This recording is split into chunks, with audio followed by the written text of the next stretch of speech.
Got to remember to look at the camera. Hey guys, welcome back inside of the Plastic Planet. I am your host, Knick-Knack, hanging out with you guys tonight. Guys, it is Knick-Knack Live. I am joined by my two partners in crime, my two best buddies in the whole wide world. That's Uncle Pat and Irish Jabba, aka Trav. And it's just good to be with you guys. We're doing the live stream a day early this time around, just because of the 4th of July weekend coming up, and people had plans. And you know what? We just wanted to kind of get ahead of things here on the Plastic Planet and get this out for you guys. And so, how are you guys doing? Uncle Pat, let's start with you. What's new with you, sir? I will say it's another long week. Well, 2 weeks since we all got together and talked. It's just going crazy here, man. I gotta get out of this house. I don't want to go back to work, but I just need to be away from here. It's like living in Groundhog Day, right? Every day's the same. Dude, it is literally Groundhog Day. Like, that is the best analogy for this that I could possibly think of. You know, the freaking alarm goes off, same freaking song. Guys, yeah. I gotta admit, I think I might be a future agoraphobic. I love this. I won't lie. I as someone who spent, years and years sitting in rush hour traffic and not having to do that for this time, right. I'm in hog heaven, man. I absolutely love it. Obviously, I wish it wasn't at the expense of a worldwide pandemic, but all that aside, I am really enjoying it. Trav, how you doing, buddy? Doing well, man. I'm excited. Just because it's a holiday week, man. It's a short week. You know, my work is down. My workload's down, man. And, dude, we're over the hump, dude. So I'm ready to drink, celebrate with the fans, and most importantly, talk about what's near and dear to me, brother, collectibles. That's right. That's right, man. Hey, just a little reminder, just a little bit of channel business. If you are coming into the stream, remember to hit that like button. That just helps out the analytics of the channel, and that channel could use all the help it can get with the analytics. So really do appreciate that. Hit that like button, and I also want to thank everybody who is watching this on repeat later on. We really, really appreciate you guys a ton. You guys make this live stream happen, as well as people who join us in the chat each and every day. So hopefully we'll get some people in here. If you guys are in here, let us know. I'm not seeing anybody. You guys seen? Oh, there's the chat. I had the chat closed. That's why I didn't see chat coming in. I'm like, oh my God, we're not even getting chat. Tattoo Toy Hunter is in the house. What is up, Kevin? Kevin, the Tattoo Toy Hunter, a great YouTuber. What's up, Kevin? Is in the house. Following Freddie is here as well. And Danny Lee is here. What's up, Danny Lee? And Kevin, Tattooed Hunters, I wonder what groundhogs taste like. I don't know, but I bet they're stringy. Real stringy. You know what I mean? Like squirrel. Yeah, like squirrel. Hey, maybe it's like chicken, man. Maybe it's okay, you know? Yeah, I don't know. I just see too many prairie dogs on the side of the road. Prairie dogs are they kind of like groundhogs? Prairie dogs are they're related, right? Yeah, they're a varmint, man. They're a varmint. Yeah. So that's disgusting. That's disgusting stuff. Anyway, cool. Well, what are you guys drinking tonight? Let's go to you, Travi. You know what? I'm drinking the same. I'm I'm trying to get back in shape a little bit, so going with the vodka and seltzer, man, just to keep down on the carbs and calorie a little bit, man. So going with the old Tito's. Yeah. I hit the scale this week. It wasn't good, guys. I got to be honest. That's why I'm wearing a Taco Bell shirt tonight. It's real representative of where I am at in my physical fitness routine right now. I am drinking my usual Miller Lite. However, I am drinking it in this beautiful mug that I got from Bubba Gump Shrimp Company in Anaheim, California. That was a good restaurant experience. We were at Disneyland, and we hit up Bubba Gump's, ate a bunch of fried food. It was fantastic. That was a good night. So that is what I am drinking tonight. How about you, Uncle Pat? I always go you last because you always have the most interesting choices. I'd like to bring something special for the Planeteers here. What am I drinking?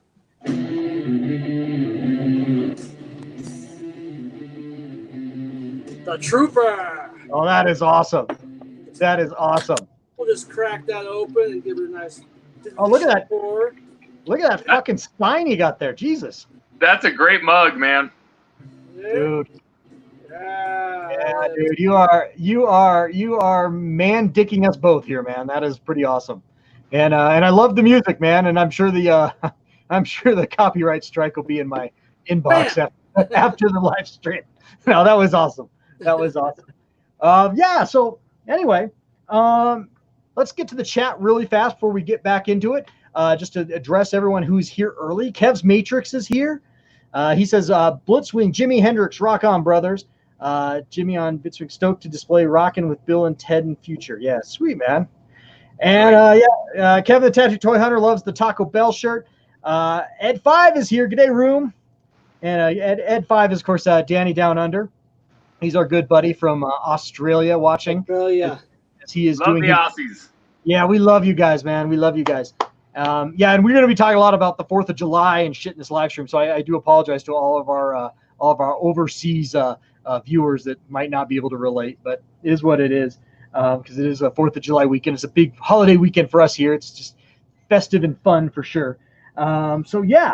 New pickups, guys. New pickups. Uncle Pat, we talked off air. You don't have anything to share, but how about you, Trav? Anything? You know, I haven't bought anything new, but I tell you what, usually with the 4th of July, a certain sideshow sometimes comes out with some discounts. And sure enough, if they come out with a pretty good promotional offer, man, I think I'm going to fire up that Darth Maul Mythos statue we looked at a couple weeks ago, man. That piece just looks – I would love to have that piece. So I know the promotion probably won't be big, maybe $20 off, maybe free shipping. But if I can get something like that, man, I think I'm going to hit click over the weekend. Fucking awesome, dude. Well, keep us in the loop on that, man. Keep us in the loop on that. I've got a couple things to share. Nothing big, one of which I shared on my YouTube channel this week. I just can't get over how cool this is. This is a 101 bootleg Super Nintendo cartridge. Now, I shared this on my YouTube channel this week, and guys, it is fantastic. I've been playing Knights of the Round on this thing, Batman Returns, RoboCop versus Terminator. It's the real games. It's the real shit. Total bootleg. Usually you don't want to like show off this kind of shit because it's like, it's kind of a copyright infringement deal, but the company isn't producing these games anymore, so it really isn't like anything out of their bag, so to speak. So I'm like all about kind of showing it up. I got it off eBay, $35. Just can't beat it. Absolutely love this a ton. Something else I showed off on my YouTube channel that I picked up. These are out, guys. I don't know if you guys have seen these yet. Again, I showed this off on the channel. The retro collection is available in your Walmarts. Go out and get them. They are awesome. I'm going to work on this sticker over the course of the show. While we are chatting, when I have a chance, I'm going to try to get this ugly retro sticker off here without fucking up the card. Wish me luck. I'll show you guys how well I do after the show. But and remind me to show you guys. I might forget. But have you researched a strategy to get it off? No, I'm just going to start picking. I'm just going to start picking, man. So should be awesome. Should be awesome. I do have something. Well, we talked a little bit about this, but I think it'd be good to show the guys in case they're curious. Did you show them this? I don't remember. I showed that off last week, but yeah, what do you think about it? I want to hear your review. I showed that off a couple weeks ago on the channel. I don't think it like completely replaces a good take apart the damn thing and clean it. Explain what the hell it is first. But yeah, I'll say this, dude. I wasn't getting any games to play. Most of my games were playing after I've used this. A lot of them do play, most of them. I think I've got Final Fantasy and Castlevania 3 that just take a little massaging with the reset button to get them to play, but they all play now. So it worked for you. Yeah, I mean, dude, I can looked at the little card in the inside, and you can see how dirty my machine was. Yeah, I love that. It's like looking at it. It's kind of like looking at a Stridex pad when you're a teenager, and you get the Stridex pad and you clean your nose and around, and then you look at it, and it's kind of like there's something cathartic about seeing all the shit that came out of your pores. It's like that, except it's coming out of your Nintendo Entertainment System. So there it is, guys. You can get them on the old Amazon. Not that we're getting paid for this, but no, we certainly aren't getting paid. Machine, dude, top notch. I have to give credit still. Sweet. Paul is in the house. Wisconsin Packer Paul has joined us. That is awesome, sir, because that's a great segue over, because I have some collectors, some subscribers collections and pickups to show off to you guys tonight as well, if I can get the share screen working properly, of course. Let's see here. Hopefully you guys are seeing this now. Yes. All right, Paul. Paul's here, and he sent me this over. And by the way, if you'd like to have your recent pickups or your pictures of your collection shown off right here on Knick-Knack Live, hit us up at Knick-Knack's Plastic Planet at Gmail. No dash in that, like you see on the banner there with the dash. No dash in Knick-Knack, just Knick-Knack's Plastic Planet, No apostrophe in the S either. Just all clean. Knick-Knacks Plastic Planet at Gmail. Hit us up. You can get that. You can also go to it via the information page on my channel description. If you go to my channel, go to the information page, you'll see for business inquiries, email, click on that, and you can send pictures of your collection and your pickups, and we will show them off here. So if that's something you're interested in, please do, because we love sharing shit. We love showing off your guys' stuff because you guys are just a part of the show as we are. So anyway, this is Paul's stuff. He got over and he can maybe correct me if I fuck any of this up in the comments section there, but he picked up a looks like a Space Godzilla versus Space Godzilla, not a Space Godzilla. I wish it was a Space Godzilla. NECA figure.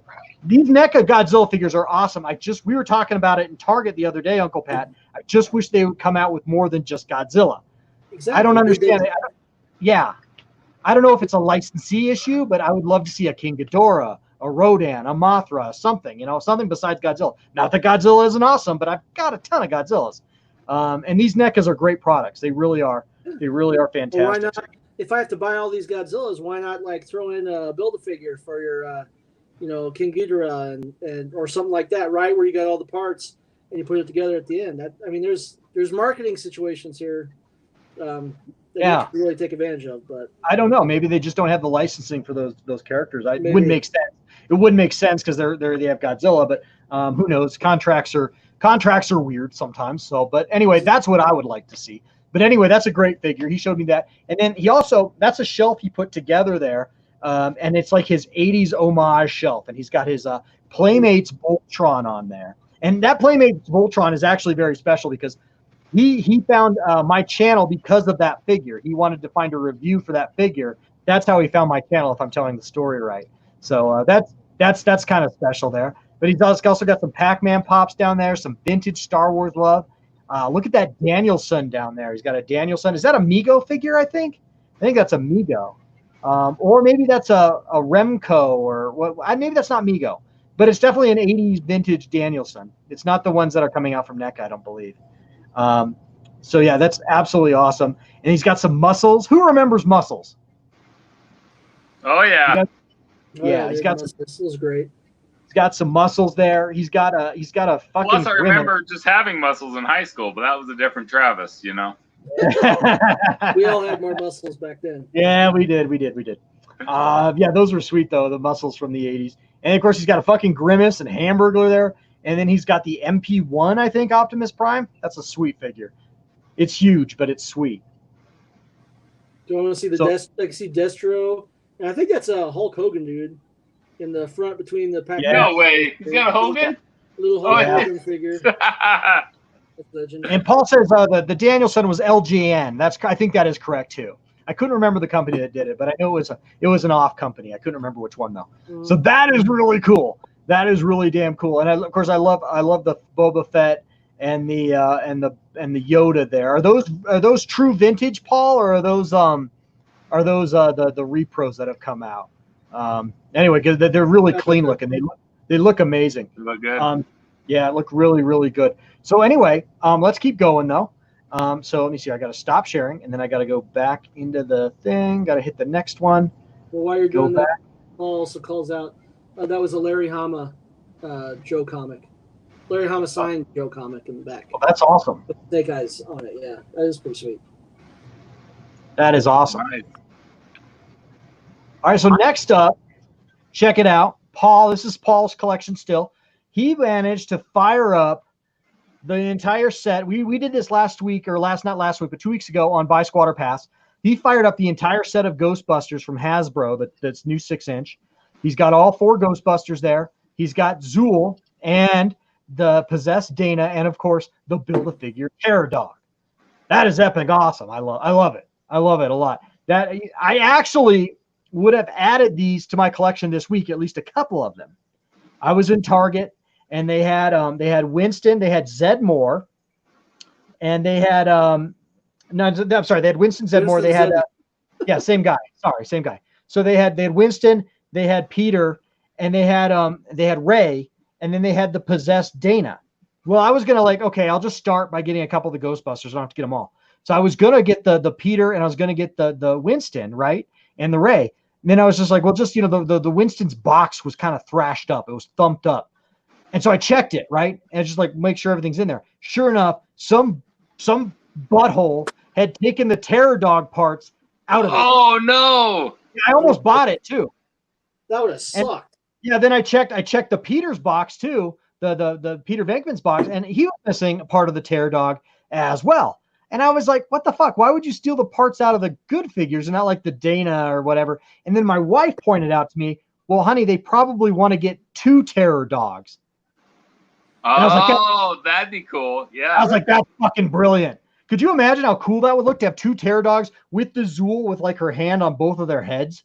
Dude, that'd be a sweet setup. Yeah, I mean, not that I'm like condoning people stealing shit, especially from Build-A-Figures. That's pretty low, but you know, or very low. That's pretty low because you're fucking over the store, but you're also fucking over other collectors. That's pretty low.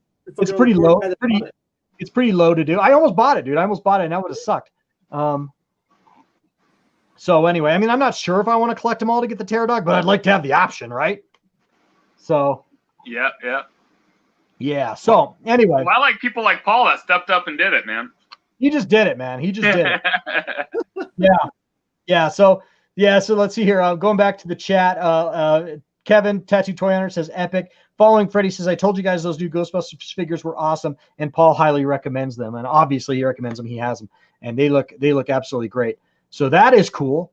Let's move on. We got a few more to show off tonight. So let me see here if I can get the share screen. Oh, I got to go in here first. I got one more from Paul, actually. And let's see here. And he has got some Star Wars love here. And I think he's picked up a bunch of the retro figures there.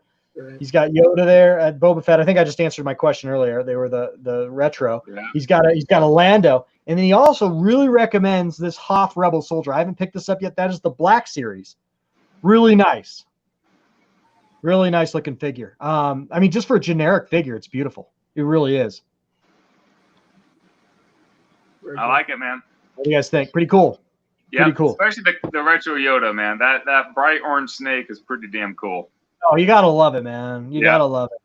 You gotta love it. I love these retro collections because, like, here's the thing: is like I was in a number of years ago before I ever started the channel. I was in a couple of those like Facebook groups for like vintage collectors. And they were like militant against repro parts and like anything that wasn't like completely authentic from 1980, whatever. It was like, if you had any of those things on your vintage collectibles, you were like fucking evil and they would cast you out. Man, those purists, man, their heads got to be fucking exploding now with this shit. Oh, dude, they got to be going nuts. You know what I mean? I just wish that more of these figures were out for, like, I was building up my vintage collection a while back, so I bought a bunch of these guys, right? And paid a premium for them. Now I kind of wish, like, oh, you just had waited. All right, it's got gaps without buying vintage figures, you know. Right. I mean, I get it. At the one hand, I do feel sorry for those guys, but other hand, if they were pricks before these even came out, I guess I don't feel sorry for them. But for those collectors like Uncle Pat that were in good faith, collecting kind of the old classes because they liked them, and then they released these. I get it, man. That's tough, right? For me, and I've said this on my channel, I'm not a monetary collector. I don't collect with the thought of investing in mind. If you're going to invest, get a 401k. If you're going to have fun, buy toys. That's where I land. And so I don't see these as an investment. There's something to be enjoyed. There's something to be opened. There's something to be loved. If you don't want to, if you want to keep it on card just to have the memory of it being on card, that's fine. But I mean, it's not an investment. So anyway, enough of that. I'll get off that soapbox. Let's keep going. We got a lot to show. So I'm going to stop that screen and let's go to our next one really, really quick. And this is our next collector. And this is sort of representative of what we're going to be talking about later on tonight.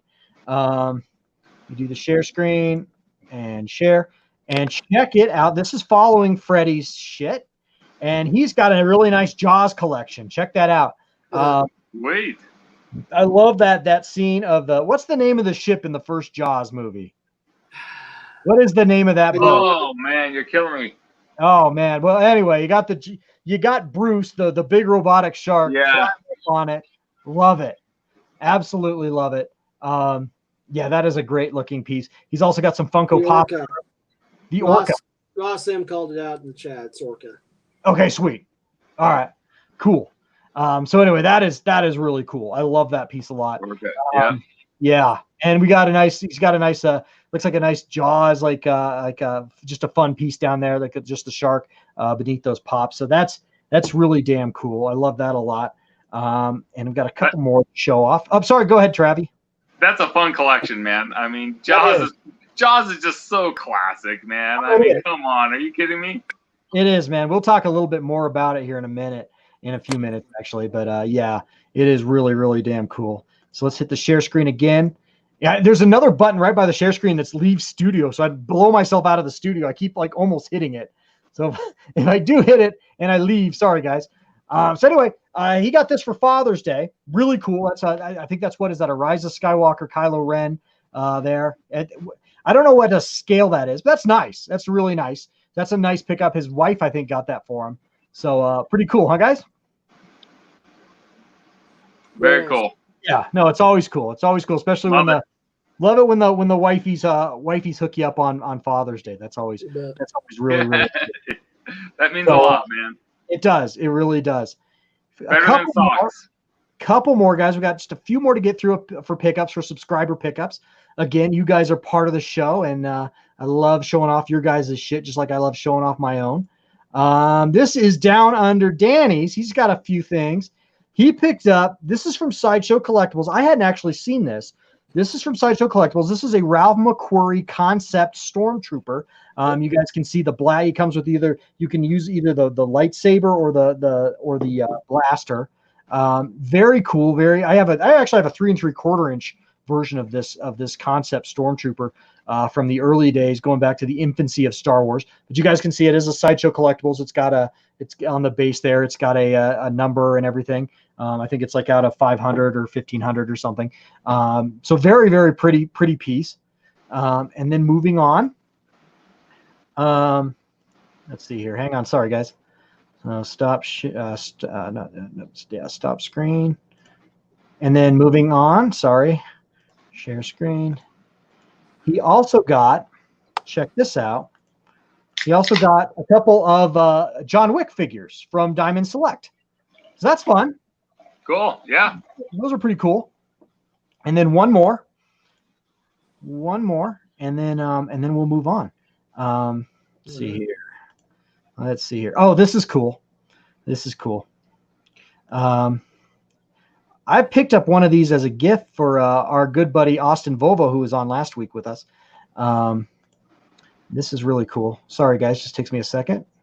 And share. And that is, well, he's got two things here. One, he's got this awesome Mandalorian pin set, which is really, really cool. Oh, nice. Yeah, isn't that nice?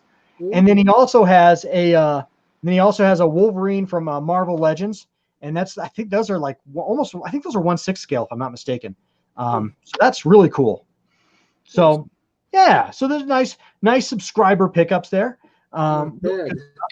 Yeah, really good stuff. And I had one more thing to show you guys, and actually this is my wife's, and Uncle Pat is going to be so thrilled. But isn't he cute? Dude, he's awesome. Yeah, we picked him up at he's a new baby. Walmart. Yeah, we picked him up at Walmart, $24.95. There's baby. Very cool. Look at the eyes on him. This is so doughy-eyed. Dude, he's awesome, man. I love it. When I saw that set up, I just ran through and knocked them all off the shelves. Yeah. So anyway, we were walking by. My wife's like, "Get him! I can't resist that." So here's baby. Dude, for $25, that's great. Yeah. What scale is he? Is he life?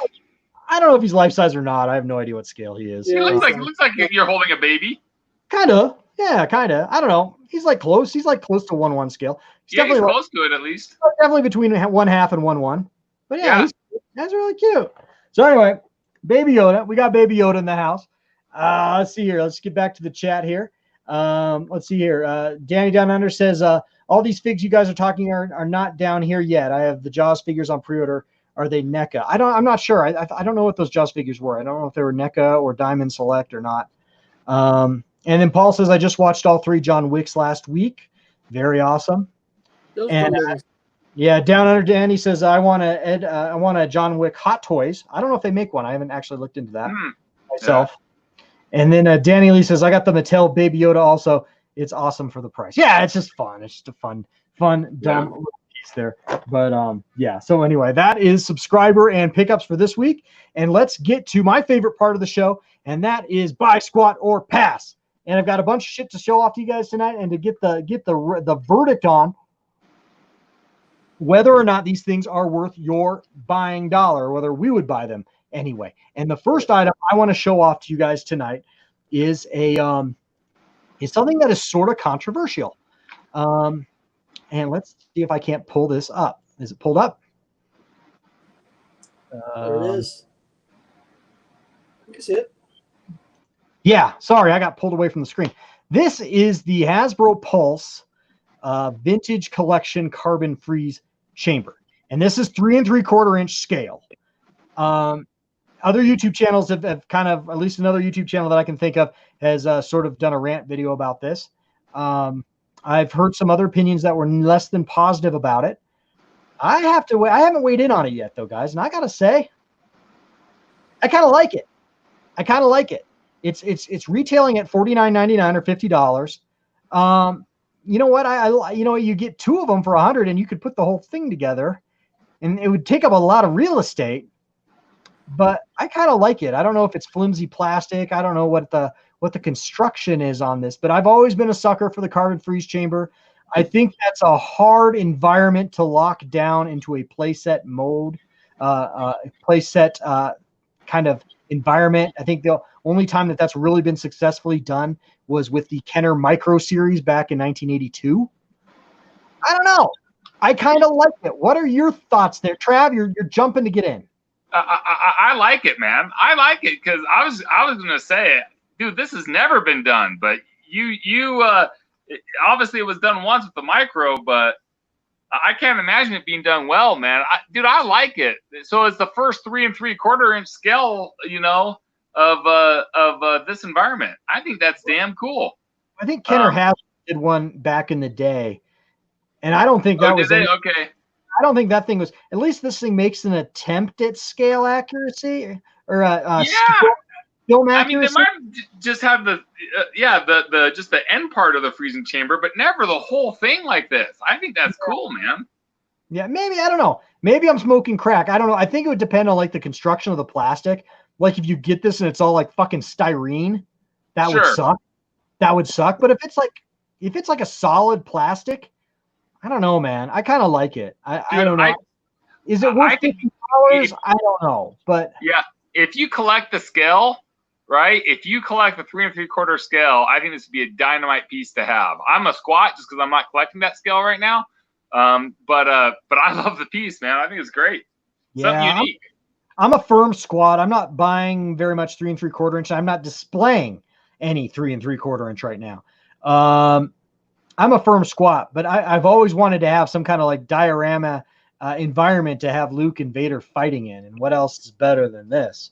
I don't know, man. I don't know. It's not a play set. It is a diorama, but let's face it. Do we need play sets? We're not children. Children aren't buying this shit. Adults are. It's okay for this stuff to grow up along with us. It doesn't need to have levers and little gimmicks on it so figures can get popped and thrown into different directions and shit. It doesn't need, 1,000 gimmicks on it. $50 might seem a little steep, but it does come with, I believe, you get a carbon freeze block of Han, you get another Stormtrooper. There's $10 each there. That's $20, and then $30 for the stand.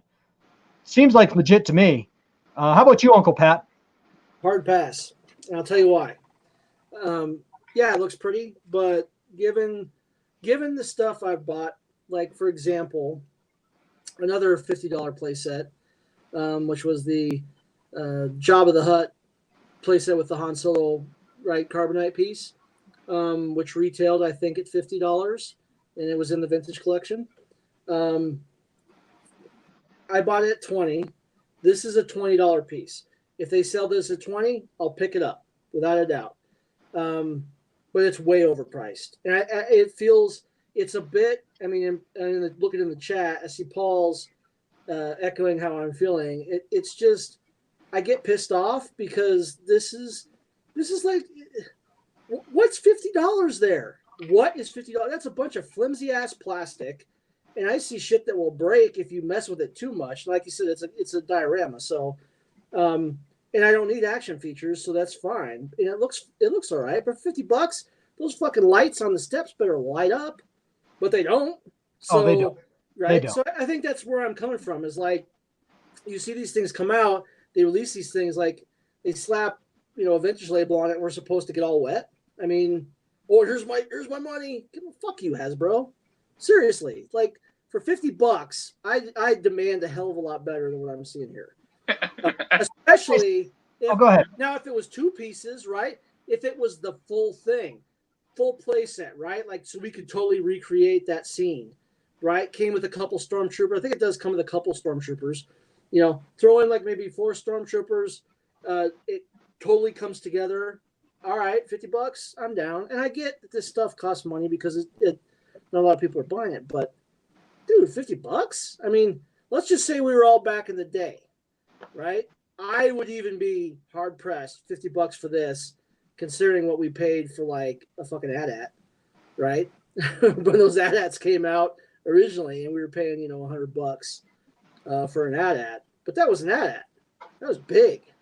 Yeah, but that was, dude, that was 10. I mean, that was 15 years ago, bro. Pricing of Star Wars is inflation, man. It's gone up 3x. I mean, so I compare it to like that Jabba's background scene you bought. That was $50, right? This is probably better than that. Maybe on the scale of like the skiff, that was $50. So it's about as cool as some of those other things for $50, I think. Look, I get inflation. I totally understand that, but I'm not buying it, dude. I'm not buying there's that much inflation since the time we bought, some of our earlier ships to this, especially from a production run. It feels like a collector markup, hardcore, and I just expect more. If I'm going to put $50 towards something, it's going to be towards a Hot Toys figure, where at least I feel like I'm getting some sort of, high quality collectible. So this is 3 3/4 inch scale, man. This is like kid toy shit, and it always has been. So now the chip that you got, Trav, right? The Slave One, right? He comes with, how many figures do he come with? 2. Those are 2 figures. Yeah. Right? Nice stand. It's a big ship. It's bigger than this. Now that, for me, the reason I didn't buy that was the same thing. It was like, it was expensive for what you get at the end of the day. And I don't know. That's, again, this is kind of like anger at the, it's a collector markup, and we've dealt with that our whole collecting career. Well, we're going to segue into that in just one second. All right, I think that's a good discussion, and I want to have it. Again, I'm just going to reiterate to me, and this is how I'm pricing this out in my head. This is how I'm validating it. Okay, so the average cost of 3 3/4 inch figure right now is $10. So you're getting 2 3 3/4 inch figures with this set. That gets you to $20 right there. So essentially, for the platform itself, which is pretty sizable. I mean, unless it's fucking cardboard or styrene, if it's a solid plastic, I think an MSRP of $50 is acceptable. I really do. What? I mean, now we can have the discussion. Now it's a totally other discussion, because Paul just says nostalgia tax sucks, and he's right. He's right. Because you go to Walmart and you buy another like different kind of figure set, you buy even a different IP that's not Star Wars, and it's cheaper. Is there a tax on Star Wars fans because it's Star Wars? Is Hasbro driving? Is Hasbro and all the licensees for that matter, Sideshow or Hasbro or whoever else produces Hot Toys, right? Is there? But Hot Toys does all kinds of stuff too. Is there a tax on Star Wars fans? Does Star Wars stuff get marked up because it's mostly being bought by adults? What do you guys think? I'd say absolutely. And the interesting thing too is, right, for a while the license cost something. It cost quite a bit, right? Back when George Lucas owned all of this, and he also limited quite a bit what companies could produce, right? He didn't give that a license away to everybody. It was limited. Now the license is pretty much like, tissue paper. Anybody can get some and wipe their ass with it. But I look at like the Mattel stuff. Look at the Jurassic World, Jurassic Park stuff. It's a licensed IP, right? That shit is good. and it's big and it's cheap. You talk about a $10 3.75-inch figure. You know, let's go up $2 more. You get a dinosaur that's like maybe 2 to 3 times in size with with an audio feature and action features in it, right? I mean, the engineering there is 1,000 times more better than the Star Wars stuff. Here's the difference, though, Uncle Pat. I would say the best way I could describe it, for those of you that have been to Vegas, Star Wars is like the Bellagio buffet, man. You know, the Bellagio buffet put everything that's great in food in one spot. You know, it put the king crab legs, the shrimp, the steak, the chicken, the Chinese food, the sushi. Dude, it had it all. And the best desserts. Blah, blah, blah, blah. And guess what? You know what? They charge a shit ton for it now. But it's the best by far. Yeah, can you get some good ribs at Country Buffet? That's kind of like the Jurassic Park. There's cool things at Country Buffet and other buffets. But, dude, Star Wars is like the Bellagio buffet. It put the best characters, mythology, storytelling, ships, right? Alien creatures, technology. Dude, it put it all together in a pot. And it gave it to us in the original trilogy, bro.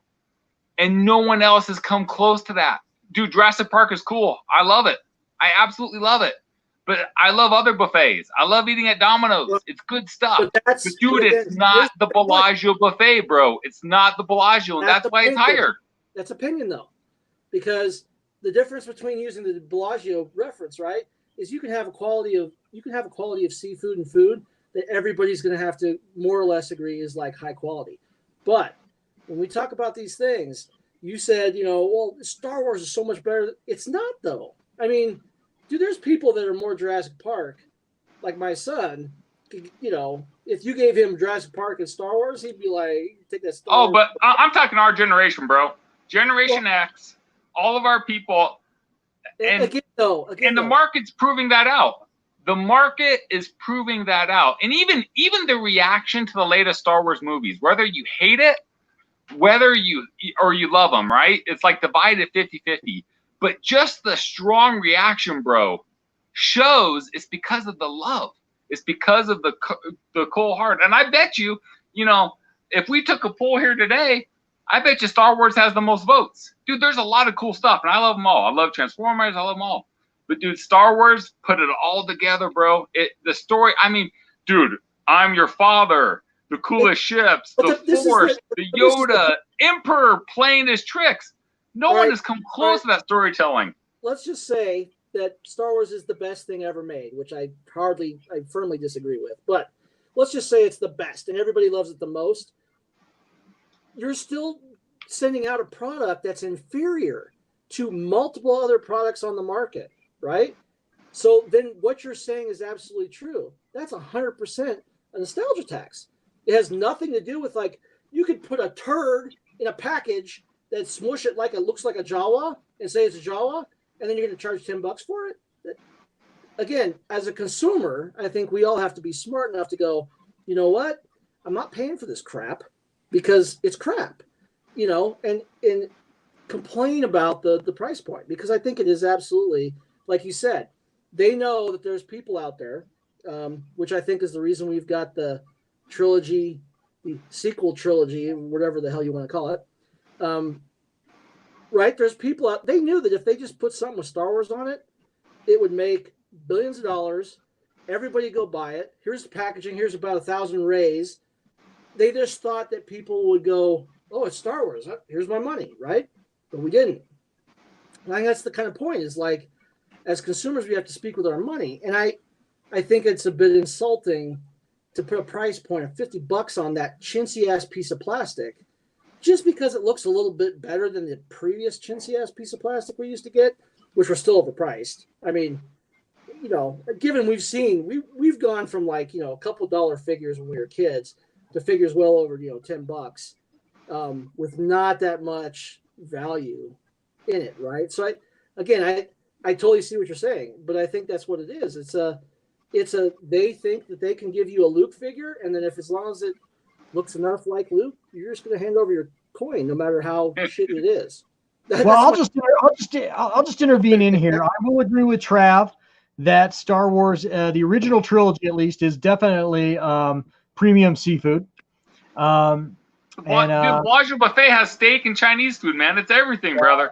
I agree, man. It's definitely premium. Star Wars, the original trilogy, in my opinion, my heart is definitely premium. I don't mind paying a little extra for it, but I also don't disagree with Pat in that some of the stuff has been Hasbro has a history of being chintzy, and they do have a history of overselling it and thinking they can print money with the Star Wars license. I agree with both. I agree with both of you guys. I'm completely in agreement. But let's move on. We have a lot more to talk about in Buy, Squad, or Pass. So let's get off Star Wars for just a minute, and let's go to the next one. And if I can, and this is something that might be up Pat's alley a little bit, Uncle Pat's alley, just a little bit. If I can get to it, this is being sold by Sideshow Collectibles, and this is an art print, and this is not for sale yet, but it's being previewed. And let me kind of scroll down on this a little bit so you guys can see it a little better. There's the entire thing. This is a print. I don't know the price point on it. You're only going to get 400 of them though. Providing the price point isn't a ripoff, is this something you'd buy? I wouldn't. I don't really buy. This is an instant pass for me. I don't buy prints. I might buy this when it's a bootleg from China, but I probably right. I know I suck. But I probably wouldn't buy this. But how about you, Uncle Pat? What do you think of this? I really like it a lot. I do like it. Oh, I love the artist, Ryan Sooks. He's an amazing artist. So, I mean, you can see it. It looks great.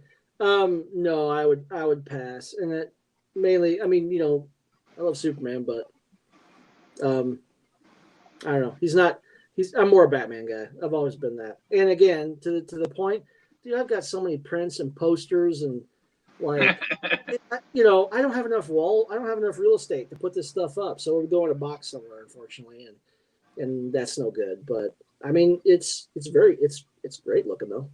And I will say this though, it would also not necessarily be my style because, I don't know the 50s look, romance.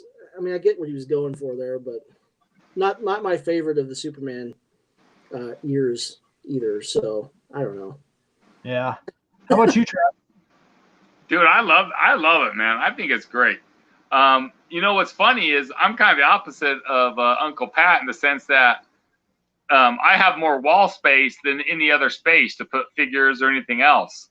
So for me, if you can get a poster or something like that printed up, something like this that just looks dynamite because it's art, dude, I love it. I mean, for me, it's a pass just because I'm not collecting Superman. But dude, if the price is right, man, that's just almost a nice piece to have around the house or in the bedroom. It doesn't have to be in my collector's room.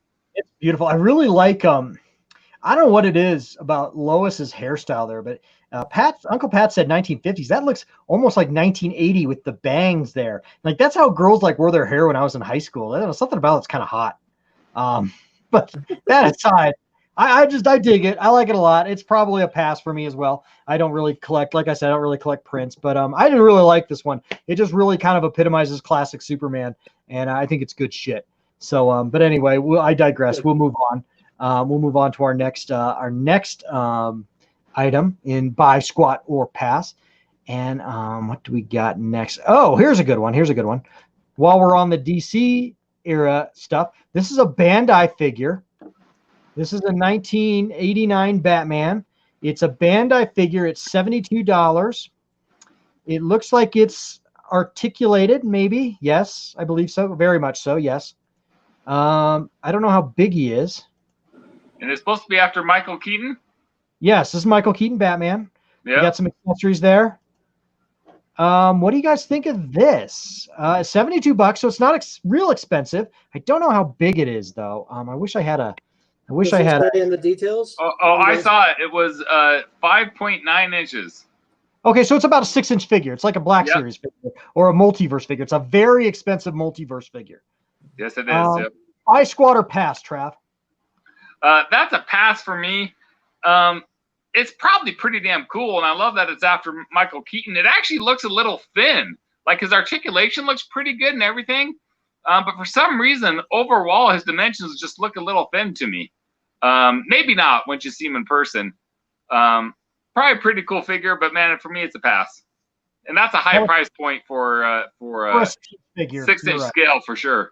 Right. How about you, Uncle Pat? You're the Batman guy, so. Well, it's an SH Fig Arts figure, right? So. I don't know. It says Bandai. I don't know. No, it's SH Fig Arts. Look at the. Oh, it is. You're right. You're right. It says right there. Duh. You know, and like you got me an SH Fig Arts Batman, which I have. A Batfleck, which is displayed right above my head here. And very cool, but I don't think $72, man. That's 72. It's not worth the money. Like I think even it was like the Batman that you got me was like 50. Party foul there, guys. Wow. Oh man, whoops. That's a bad pour, homie. I picked it up, dude. It just like blew up on me. I got beer all over my lap. How does the head sculpt look to you guys? Let's see if we get a better, closer look. I don't know. Let's see. That one there's not a good shot for sure. That one looks weird. I don't know about that. I don't know. Right. I like that you can see the eyes through the cowl. That's always been my pet peeve with Batman figures, that they give you like the blank white eyes. Like the man has eyeballs. I don't. It's just. I know it's an artistic license thing, but I always like to see the damn eyeballs through the cowl. Just a personal preference, of course. Yeah. I like the fact you can see his eyeballs through the cowl. I don't know. The face looks almost kind of mannequin-ish. You guys seeing that? They're not really getting the likeness with him on this either. Yeah. It's all right, dude. I mean, again, if I was like a big SH Fig Arts guy and had a bunch of them, you know, okay, maybe. But still the price point would get me there. That's steep. $70. I mean, it's got like a leathery vinyl cape, you know, whatever that's made of.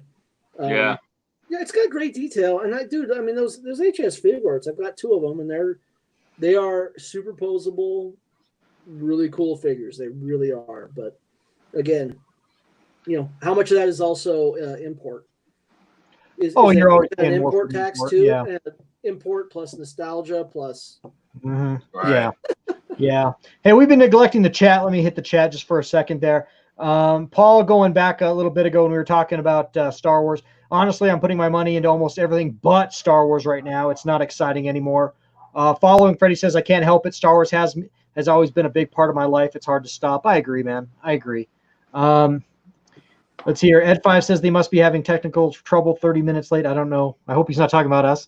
Man. Yeah, hope not. Let's hear. Star Wars is the line that pushed the 3 3/4-inch figures into popularity. Absolutely right. That's from following. Great point. Yeah, he's very, very true.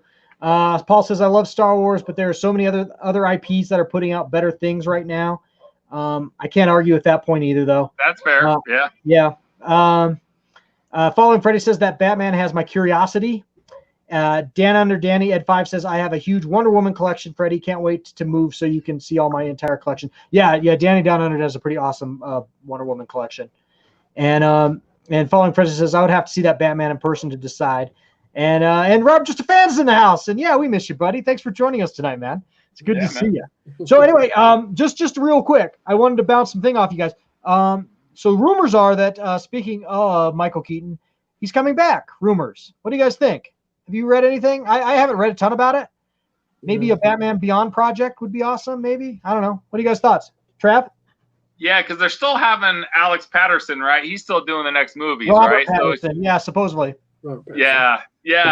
Dude, I mean, I wish he'd come back more and do everything. Do the movies and everything. I loved Michael Keaton as Batman, man. DC rumors are like Star Wars rumors. I don't know what the fuck's right and wrong. Yeah. You know what I mean? It's crazy.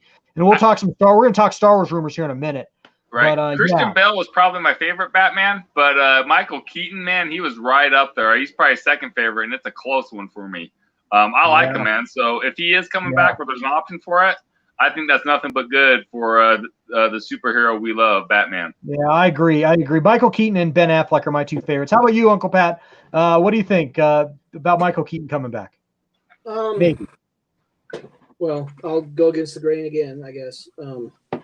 No, I'm not really interested. And I'll say this: like when that first Batman movie came out, right? That was an event. It wasn't really seen before. I mean, we had Superman, but it was different with that. Like I just remember, the collectibles and the T-shirts, and then and it was going to it. It was like, holy shit, this is like. I remember that horrible Prince song though. That thing has been an earworm in my head for fucking right? 40 years or whatever, 30 years, man. Yeah. I mean, I'll say this, like, not aging myself that bad. No, I just feel like it was a thing of the time, and if you ask me who my favorite Batman is, I mean, I would honestly say it would have to be Ben Affleck, only in the sense that I haven't really ever seen a Batman that I really felt was Batman. I know Trav, you said Christian Bale. I'm sorry, I got too much American Psycho. Like I can never really break him away. And he was all right, but he wasn't Batman. Like that's not Batman. That's a realistic Batman, right? That gets old and gets hurt and shit. And so I don't know. I mean, I think at the end of the day, I love Michael Keaton, and that movie has a special place in my heart because when I was a kid, I saw it. I never thought he was Batman. I'm always like, guy's freaking short. He's Mr. Mom. Like I could never get that out of my head. So even to this day, like if they brought him back, even with special, I don't know. I mean, I think the only thing you could do with him would be do like Knick-Knack, you said, like a Batman Beyond where he's like old Batman. Right? Yeah, he's trained Terry McGillis. Right, even in that Batman Beyond had some even in Batman Beyond, Batman had some presence. He was a big guy, even though he was old. So that's as far as I go. I guess I don't care. I want to get a good Batman that sticks around. I don't want freaking Robert Pattinson sparkling Twilight Batman. Right. Dude, I was all about. That's brutal, man. I was all about him. I was all about to give him a chance until I heard. Now it's just rumor. I don't know, internet rumor. But I heard he refused to work out for the fucking role because he felt that it lended to negative body image. Like, dude, you're gonna play Batman. You're kidding me. You better put some pounds on like The Rock, son. You can't look like Edward from Twilight and be Batman, dude. Right. I'm willing to give a lot of rope, a lot of benefit of the doubt. But yeah, I don't know, man. I don't know. You're more of a purist with Batman, Uncle Pat. I am. You're kind of like me with Conan the Barbarian. Like I love Arnold Schwarzenegger to death. I love that man. But I hate him as Conan. He's not Conan. Conan isn't like this Austrian dude. Conan is this tan, leathery motherfucker with black hair and steely blue eyes. Or like Jason Momoa, right? Right. Jason Momoa was a great Batman. Conan. Dude, how about Momoa's Batman? I could do that too. We'll save that.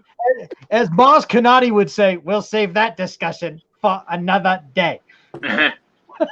So anyway.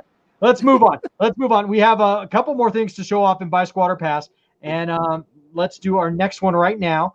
And let's switch gears a little bit. Little. You guys kind of know what I'm going with on that. And we are looking at, boom, the D12 Gabriel third-party Omega Supreme on Big Bad's Toy Store. This thing is back in stock. I missed out on it the first time. $179. Trav, I know you don't buy Transformers, but if you did, would you buy this son of a bitch? I wouldn't just because, God, no, because for me, I'm going to go for, a Prime, something else first, a Megatron, something like that. But dude, I get it, right? I love Transformers, right? I mean, I grew up, the Dinobots, everything else. So, not for me, man, but I totally get it, bro. Cool figure. It's the size of a small child. Yes. So I don't know. Transformers, this wouldn't be the only one you owned. Yeah. That's true if I had the collection. So how bad? Give me inches. How many inches is that thing? It's 18 inches, right? You have to get the numbers. I don't know. This thing's huge. I mean, look at it. Look at it. Like, here's my beer. Yeah. That's a hard dude, I guess that size for 179 is pretty bad, dude. It's about 20. It's just under 24 inches. It's like 2 feet It's 2 feet tall. It's 2 feet tall. That's pretty damn cool, then.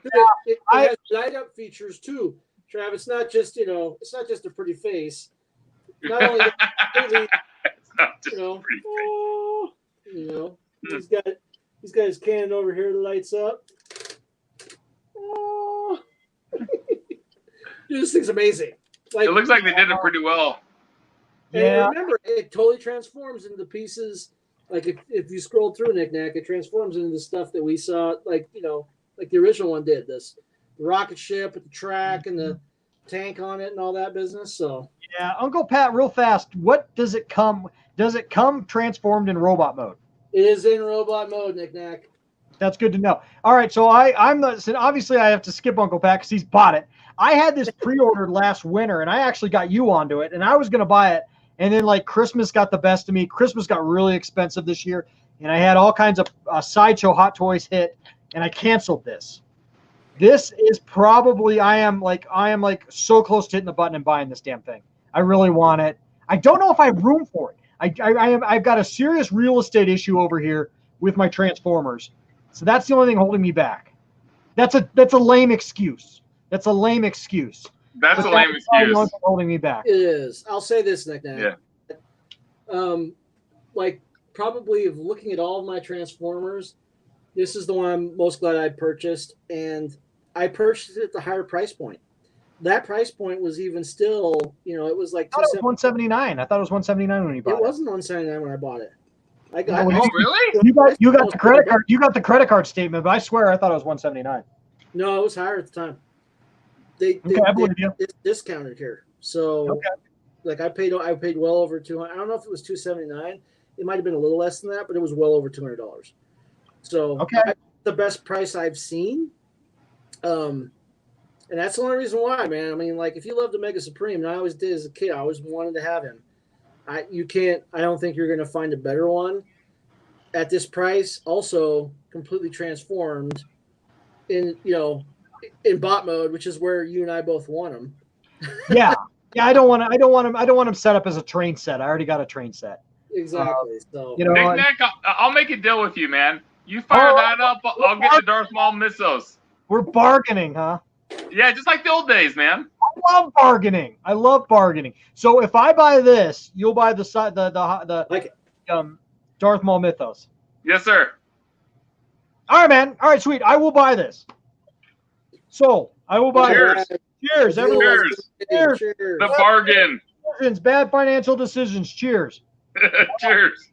Sweet. Yeah. So anyway, okay. So this is now a buy for me. Great. So that was awesome. So in the chat, and I see Paul. Go ahead. Paul's like, damn, maybe I got to grab that Omega. Paul, man, if you don't have this, come on, you can't even call your Transformers fan without this thing. At that price point, you better buy that. You better buy that. Dude, calling out the man's fan card. Wow. Dude, when you go that low, bro, man, you might as well start talking about his mom or something, man. I tell you what. Guys, come on now. I've consistently had probably the worst Transformers collection. So if I'm ahead of you guys, then I look at you, Knick-Knack. I look at you, Paul. You guys need to get that done. Get it done. Yeah. Robert Just a Fan says when we were talking about Batman just a second ago, he says Bob Kane on the other side. Or he said Stan Lee on one side, boo. Bob Kane on the other side. I think he's talking about creative usurpers. Our last we had that conversation last week. We're not going to stumble down that path tonight, but yeah. And Paul says, shit, because we're giving him shit here. He said, Paul says, I wanted the Fans Toys version at $350, but I passed. I don't blame you there, man. That's a lot. Those Fans Toys are so fucking expensive. They're cool. Don't get me wrong. They're fucking awesome. It's a collection I just can't put a ring on because they're just. I mean, it's a commitment. I mean, I'm looking at your shit behind you, Uncle Pat. Those Fans Toys Transformers, that's a commitment, bro. Well, I think of it this way, though. It's all a matter of perspective, right? Just like Obi-Wan said, the truths we hold to, depend greatly upon our own point of view. And I think that's just where it is, right? Like, just Star Wars, not to get into it, Star Wars disappointed me so much that I had to grab onto something to make me feel better about everything. Well, Transformers did that for me. So, again, that's I've committed. Otherwise, I'd be in the same boat if I was still buying Hot Toys Star Wars figures. I mean, right. Well, the nice thing is G1 Transformers will never let you down because they're in the can. They're done. I mean, that continuity, yes, there's always new Transformer IPs and different shows and movies coming out. But as far as like the G1 Transformers, that shit is in the can. I mean, you can decide You can decide. You can have your own headcanon with Transformers, just like Star Wars. You can decide whether you want to go off the season 4 American Hasbro path, or if you want to go down the Japanese Headmaster path, where they kill off Optimus Prime again and bring back Rodimus Prime. We're going to have a Rodimus Prime, Optimus Prime discussion, but we want to bring in our good buddy Austin Volvo in on that one. So we're going to save that for another night. But yeah, you're right, though. It's in the can. As far as that continuity is in the can, it's done. It's our childhood. It can't be touched. And it's easier to compartmentalize, I guess, right term? Oh, completely. So much easier to compartmentalize. We've talked about compartmentalizing Star Wars, right? And it's, to me, I think you guys have done a better job. For me, it's still a problem. So to have that, and that's the only reason, man. If I was still doing what you guys are doing, and like going, like, Trav, you've been Gentle Giants. You've been popping those off. Knick-Knack, you've still been consistently with like Hot Toy Star Wars premium stuff. Again, if I could buy it, I wouldn't even have thought about Transformers. It's just been my escape from the Star Wars nightmare. It's fair, dude. The only reason I'm so from the bludgeon, yeah. It's fair, dude. Hey, but I'm just glad you're still collecting, dude, because you weren't collecting for a while, and that hurt a place in my heart. It really did when you weren't collecting anything. So I'm just glad you're back to making bad financial decisions, like Paul is. He says we were giving him shit about buying that Omega. He says problem is I've got 8 Transformers on pre-order already. Oh yes. That's a shitload of money. So again, we raise our cups. We raise our cups to bad financial decisions. Everyone raise your cup to Paul for making a bad financial decision. Yes, I love it. I'm right there with Paul on all those. The kids don't need to go to college. The wife doesn't need the vacation home, but you need some bots. Love it. Love it. I don't know about vacation home, but you know what I'm saying. Yeah. You could probably have one with all the money we spent on this shit, though. So yeah. Following Freddie says Uncle Pat slamming Star Wars, but still quoting it. Love it. All in good fun, Uncle Pat. I know Uncle Pat. I know Uncle Pat's heart of hearts. And here's the thing: is I know Uncle Pat very well, and I have seen Uncle Pat get his heart broken by Star Wars. I've seen Uncle Pat get his heart broken by women, and he doesn't get over things as fast as other people, and that's okay. It's okay. Uncle Pat will get there too, because Star Wars is his first love in life, and I don't think he won't deny that. No, but not at all. You're heartbroken, and you will get over it. Right. It just takes longer. Well, and I think just the heartbroken speaks to how much he loved it, right? That amount of heart, Exactly. And never will I say I don't. I mean, you can look around. I mean, it's hard to see here, but right, I've got all my. There is still good in them. Star Wars. There's my Episode 1 collection back there. There's my vintage Empire Strikes Back poster over here. It's always part of my life, and it's always going to be a love. It's just, like I said, it's when you're collecting, I always feel like when you're collecting something, you're trying to buy, there's a buying a feeling, right? There's buying like what you grew up with and you loved. And if, you just saw your one true love just getting doggy style reamed over, on your nice bed at home, would you want to like spend more money on like taking her out to dinner? No, you wouldn't. You might go date somebody else for a while. But we're going to come back. But we're going to talk about Star Wars in depth here in just a second. But let's get through Buy Pass or Buy Squatter Pass. We have one more piece, and this is a ridiculous one. But I wanted to share it. This was brought to my attention by one of my friends, my good friend Ginty. And I haven't seen him in the chat tonight, but usually he's watching. And one time I didn't give him credit for bringing something to my attention, and he gave me hell for it. So I wanted to make sure that he knew I knew this, and Trav brought it to my attention as well. So we're going to talk about this one piece really fast, and then we're going to move on. And this is kind of hilarious. This is an eBay auction that's been around for a while. This is a Star Wars prototype Boba Fett firing rocket L slot, and apparently it's got certificate of authenticity there, boys. And the stuff is asking $225,000, $250,000. This is like you got to win the Publishers Clearinghouse sweepstakes to bring this bad boy home. Buy Squatter Pass, definitely a pass. And we were talking about this offline though. If you were like had the means, like if you were a billionaire, would you buy this? I still say no. And maybe I'm just not walking in those shoes, not living in that world. I still live in the world where I get paid. I'm paycheck to paycheck. But $225,000 for any collectible to me is obscene. I wouldn't spend that money on a screen used item. Obscene. How about you, Uncle Pat? What do you think of this?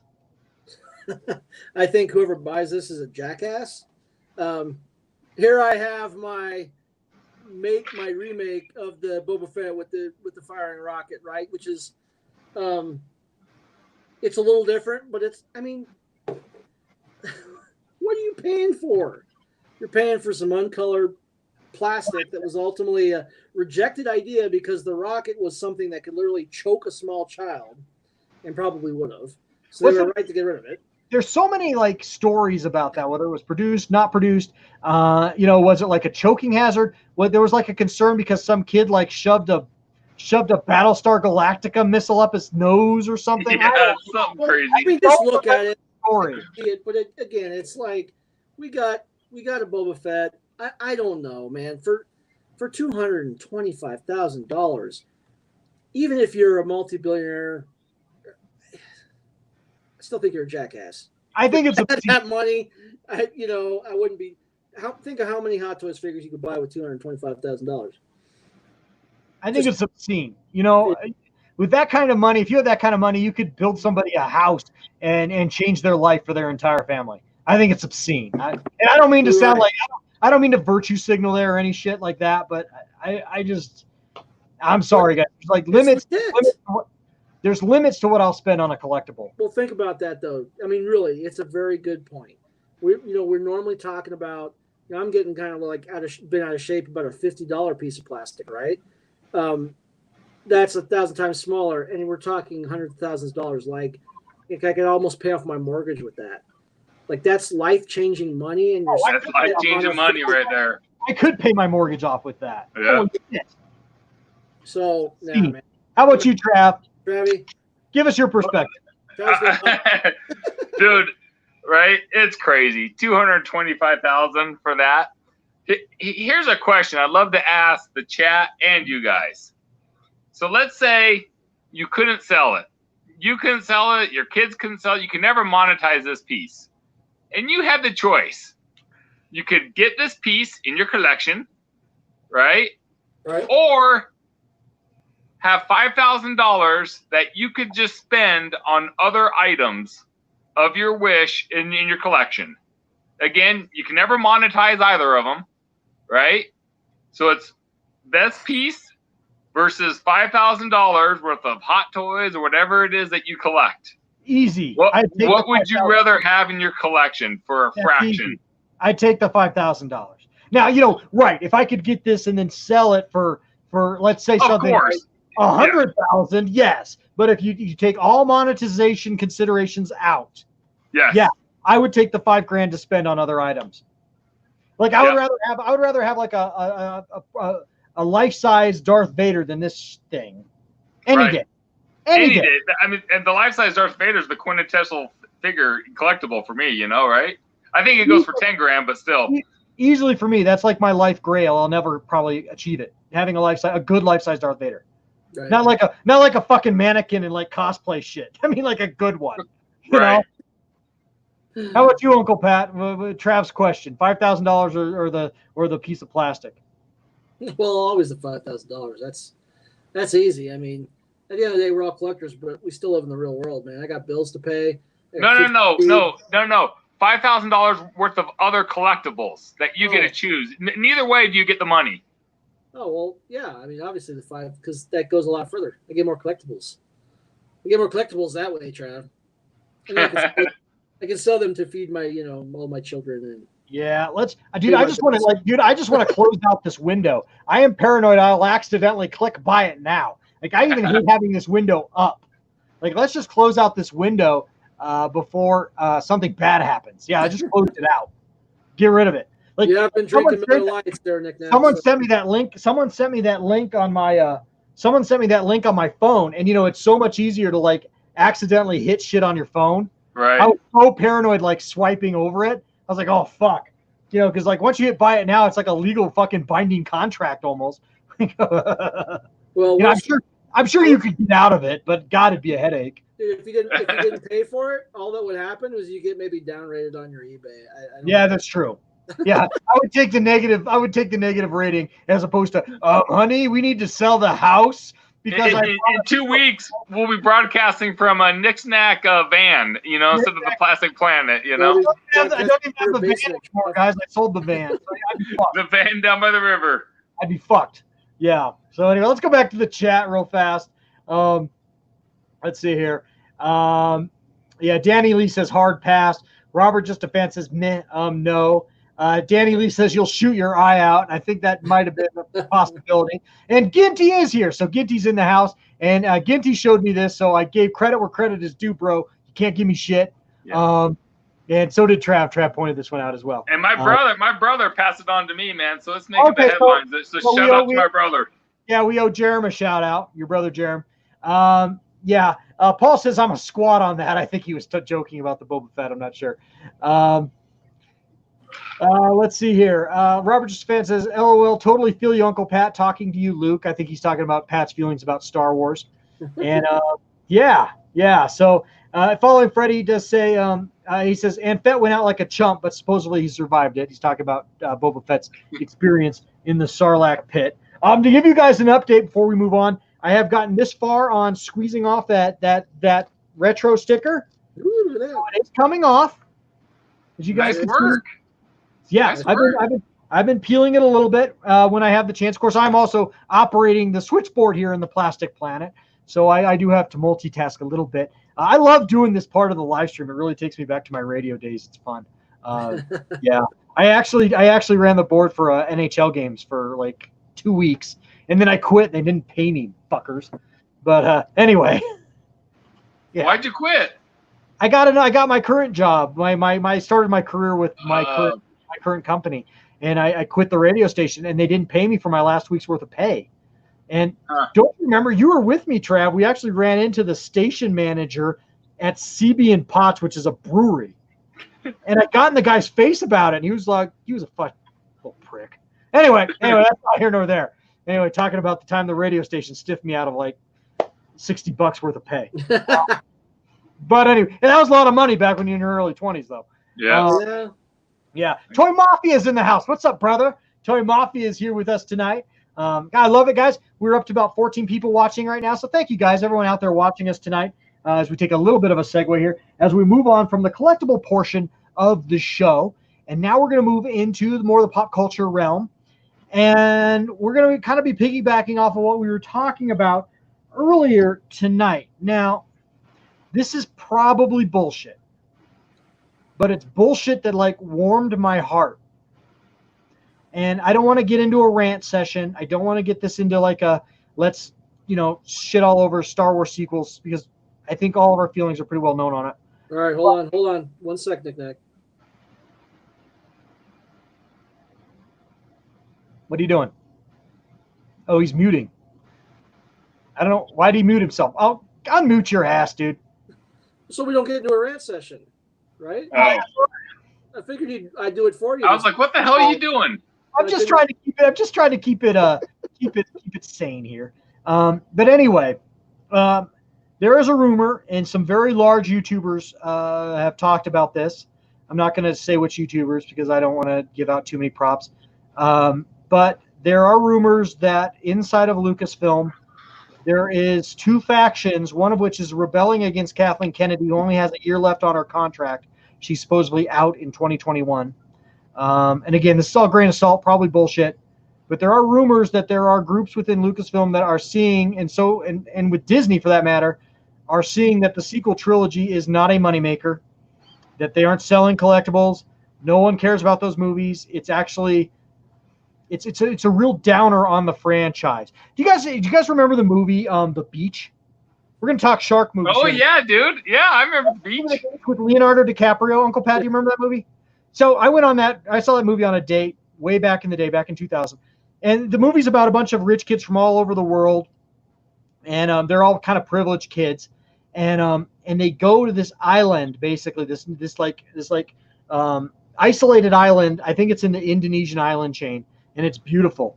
And they hang out there and they smoke dope and they drink and they party all the time and they surf. And Leonardo DiCaprio's in the movie and he's got a hot girlfriend. It's a great movie, actually. It's a pretty good movie. And there's a scene where one of the surfers get bit by a shark, right? And he gets bit bad and he's bleeding bad, and they pull him up on the shore and he's in all this pain. And of course, there's no way to get him to any kind of medical attention because they're isolated. You have to swim to the island. So they're completely isolated. This is before cell phones or anything like that. They can't get any help out for this kid who's got bit by this shark. And so, they all kind of sleep in this community tent, basically, where they party and hang out every night. And this kid is just in fucking the worst pain ever because there's no morphine, there's nothing. And this kid's just moaning, oh, because you'd be in horrible pain if you got a shark bite. Right. And so, because he's such a downer on their vibe, they make a little tent for him out in the forest.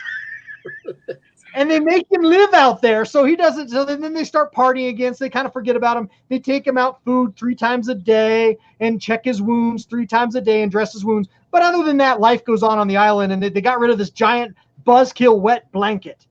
I post to you guys that the sequel Star Wars trilogy is that buzzkill on the Star Wars fandom, and that what Lucasfilm is going to do is take the sequel trilogy out of the fun camp, put it in its own isolation bubble, decanonize it, and so that we could go back to loving Star Wars and having a great time. That is what is being reported by some of these YouTube channels that are discussions going on in Star Wars. They're thinking about using the Veil of the Force, which was a plot point in the Star Wars Rebels series that basically is like a time travel thing, to basically creatively write out the events of the sequel trilogy. Now, I'm going to put this to Uncle Pat because he just went off for 20 minutes about how Star Wars, where he is with Star Wars. Broke my heart. And I'm going to weigh in my opinion too. Uncle Pat, if they decanonized the sequel trilogy, would this bring you back? Would you be like, all's forgiven, I'm back, or are there still heart feelings? Well, that's tough. That's a tough one. It really is. Maybe depending on what they came back. Maybe depends. I think it depends. It's twofold, right? You can go ahead and correct your mistake by saying, you know what, this isn't canon, but you guys did it and you beat us over the head with it. And I still saw my girlfriend having sex with another guy on my grandma's quilt. So that's the metaphor. Broken. Yeah, it's a metaphor. Compartmentalize that. You got to contextualize that. That's the metaphor. But I mean, you see what I mean? It's like, then what do they do next, right? I mean, we've been over it before. I sometimes think that, like The Mandalorian. I was so excited about The Mandalorian when it first started. And it was funny because even through that whole series, I loved that show so much. And then I just saw, like, when everybody figured out, oh, Baby Yoda's cute and it's a meme, and now everybody, like, Disney does what Disney does. It's like, what are they gonna do with the next season of Mandalorian? I think that's just it. It's like, you can fix this by making a formal announcement, but it all still comes down to what you do next, right? If you come out and give us something that rectifies, that fixes Luke. I mean, and that's the thing is, man, you can't just, at this point, to me, you can't just say that's like Legends, that's something else. Even Disney's saying that. Unless Luke is in the next movie, like, fucking some shit up, you can't fix it. Let me stop you right there, because here's my feeling on this, and then I'll bring in Trav. So I got to say, to me, this would bring me back like 100%. It would bring me back so much to the point where I could even buy sequel merchandise because I know that it's not necessarily the main story. It's like to throw like a DC analogy in here. Like, I love the movie. I recently watched the movie Kryptonite Red Sun, which is the Superman comic book where instead of landing in Kansas, Superman lands in Russia, and he kind of grows up to be this fascist fucking communist pig, right? That's not Superman. Now, if DC said that's canon, and this is like that's the canon Superman from now on, I would freaking hate it. But if these says, no, it's just an offshoot, it's a encapsulated story in and by itself, I can buy it. So like I would be more inclined to even buy sequel stuff if they came out and said this is its own separate thing. It's like the J.J. Abrams Star Trek, Bad Robot Star Trek trilogy. It's its own separate thing. It's not really part of the main story.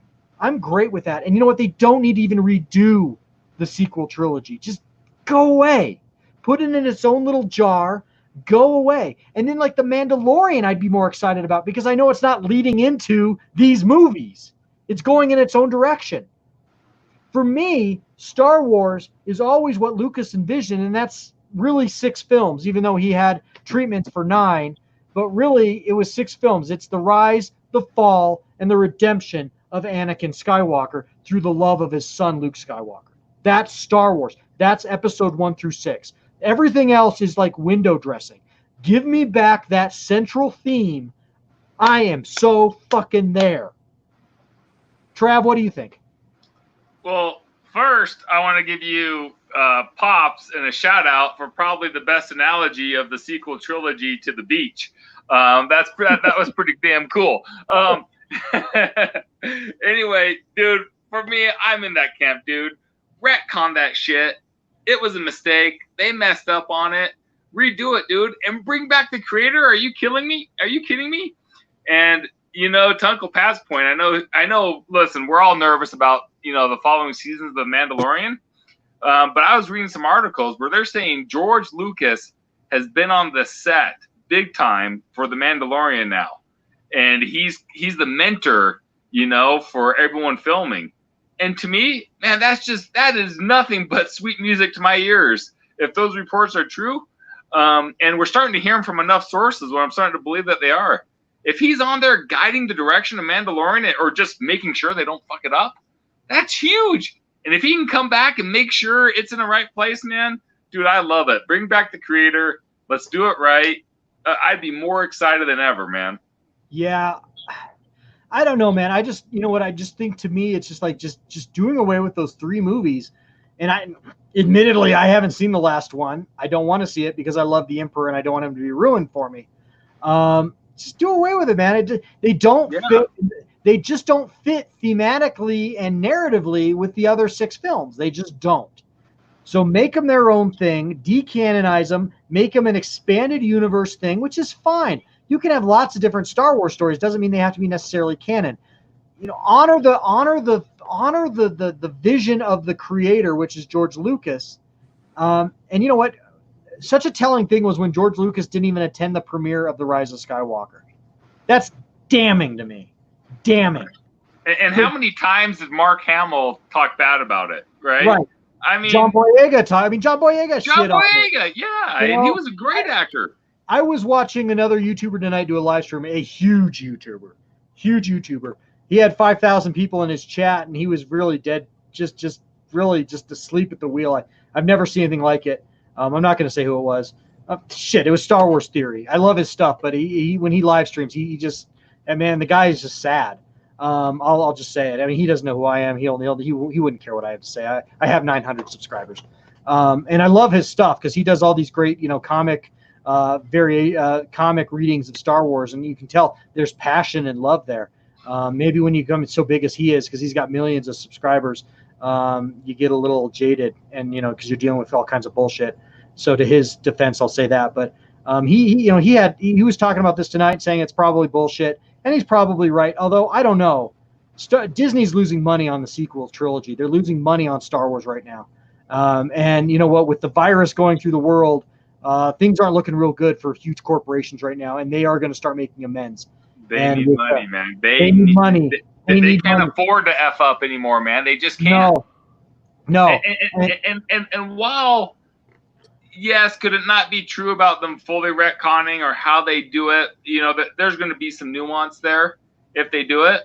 But I just think if you're hearing reports, George Lucas is on the set for Mandalorian, big time. I have a tendency to believe those because they're like, even if it's just like, he's not directing these things, right? But just like, dude, just George, make sure we're on the right track here. Make sure we're not effing something up. Right. Paul says in the chat, never going to happen as long as the same people are in charge at Lucasfilm. I don't know, man. See, that's what I think. I think KK is on her way out. Her contract expires in 2021. They put off Celebration. Celebration was supposed to be this summer, I believe. Obviously, it's getting put off from this summer because of the virus. But it was instead of doing it in 2021, they put it off till 2022. Not my speculation. Other people's speculation has been because maybe that's after Kathleen Kennedy is gone, and maybe that's going to be they're going to have a serious reboot at that point. I don't know, Uncle Pat. Your thoughts, man? You look jaded, buddy. No, So I just want us to go back to when we thought, when the first news came out that Disney bought Star Wars, right? And I remember both you guys were like, "This is awesome! There's just gonna be money." And there was a positive spin. You had this positive vibe, and I remember at the time I felt kind of bad about it too because, I don't want to be the downer. I don't want to be Debbie Downer with the negative spin. But I felt like they're gonna fuck it up. And I said at the time, they're gonna fuck it up because they're a big corporation. They don't understand the property. They're going to come in and give us, what they think we want. And sure enough, here we are. So, dude, I'm just so, I can't put emotionally, I hear you guys, and I want to be where you're at. I want to be excited. There's hope. I just can't, man. Again, I'm buying Transformers over Star Wars. That's where I'm at. And that's, for me, that's crazy. For me to be spending the kind of money on Star Wars that I am, or Transformers that I am over Star Wars. And I think that's kind of where I'm at, man. I'm so burnt and jaded, and not to say that it can't be fixed as a fan, and not that I can't enjoy the stuff that I always enjoyed with, the six, saga, hashtag saga ends at 6, or saga, whatever we Saga say. ends at 6. We keep meaning to make t-shirts. Knick-Knack's Planet, hashtag saga ends at 6. We need to make those t-shirts, guys. We do. I think they would sell. Yeah, we do. They would sell. I've never done merch before, but I think they would sell. At least we'd sell like 5 of them at least. But you see, you get my point though. It's more that we keep I can't keep buying into this shit. I need now. What I need is you got to show me. You got to. Yeah, but dude, you are in not George Lucas might come back. No. But what if they announce, dude, he's back. He's leading it. He's leading the next movie. I got. You know what? You know what that'll get you? You know what that'll get you from me, Trav? It'll get you a view. I'll watch the movie, but that's all it'll get you. Until I go in and understand 100%. And now George isn't on the take because at the end of the day, we don't know. Dude. So no, it's don't you think though, bro? Don't you think George, at his age, his experience, his reputation, I just 100% believe if they announce he's coming back, dude, he's not coming back unless it's on his terms, unless he is confident he gets to produce some great shit. See, that would be my take. I don't think George Lucas is coming back. Let's just take that off the table. That's not happening. George Lucas is in his what is he in his 70s? He just got married. He has a baby. The man the man has got enough on his plate. He doesn't want to come back and head Lucasfilm. I think that's off the table. I would just like to see them bring him on as a consultant in some form and give this to some people that actually care about Star Wars. Because it has been documented that I don't even think Kathleen Kennedy understands Star Wars. I don't think she cares about Star Wars. And we're not going to get into politics here, but she definitely has made it a point to insert certain agendas into Star Wars. Good, bad, right, or wrong. I don't want to get political. I would agree with some of those political sentiments. Personally, I just don't want to see him in a Star Wars film. And so that's where I'm at. I just want to see someone who actually cares about the IP and can move it forward. And I think Jon Favreau is rumored to be that guy. I would be all about that. I think he demonstrated that in the first season of The Mandalorian. I don't think that's I don't think anyone would debate us on that. Let's hear. Paul says, here's another point of view. Paul says, you're not taking into account all the people that love the sequels. You're acting like the sequels lost money. It still made billions. The sequels did lose money in the sense that The Force Awakens made gangbusters. The Rise of Skywalker made a lot of money, The Last Jedi made money, but it made money on the coattails of people going to see Luke Skywalker on screen for the first time in 30 some years. And then the second week it fell off because of bad word of mouth. Yes, it made over $1 billion, but you have to take into account production costs. You have to take into account marketing costs. And so, no, it didn't make $1 billion. It made a few $100 million. And then, yes, The Rise of Skywalker made over $1 billion. But again, you have to take into account production costs, which there were numerous reshoots on that film. You have to take into account marketing costs. No film, I can't remember a Star Wars film more marketed than The Rise of Skywalker. You couldn't turn on the TV from November to December without seeing a Rise of Skywalker ad.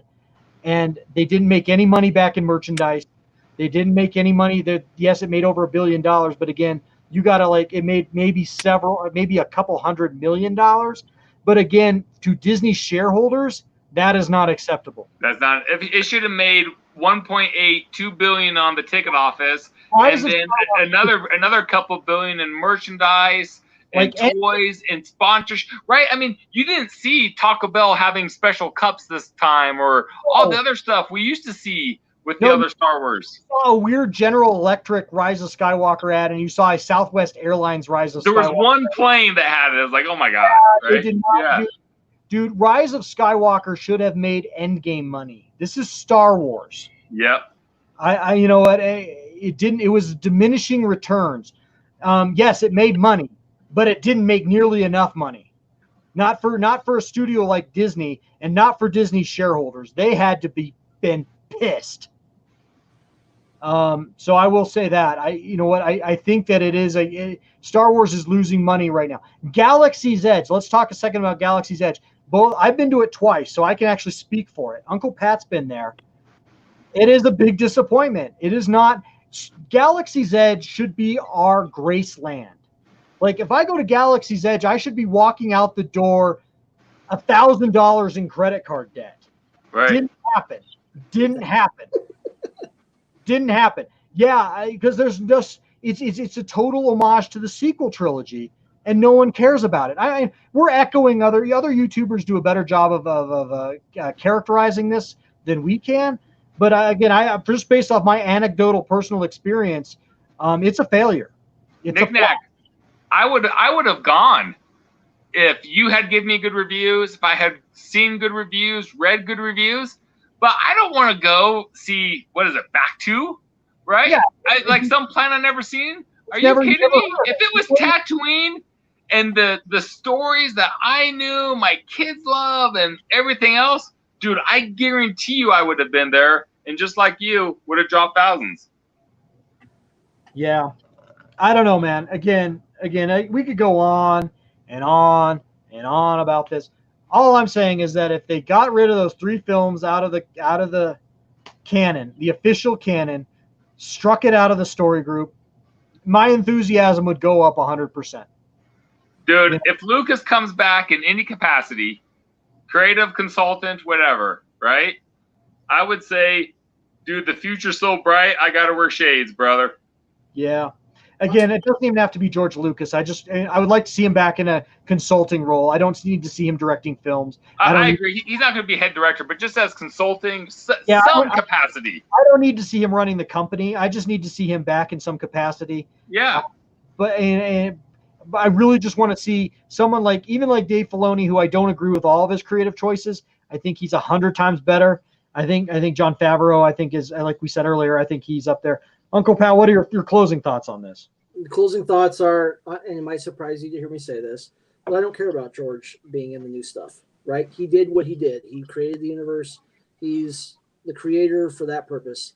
And in fact, I almost don't want him to be back in any creative capacity in this. It's great for him to be a spectator and a fan and come in. What I wanted was what I wanted from the beginning, which is good stories that don't fuck up the shit that I grew up with. Just stay away. Right. Like you said, Knick-Knack.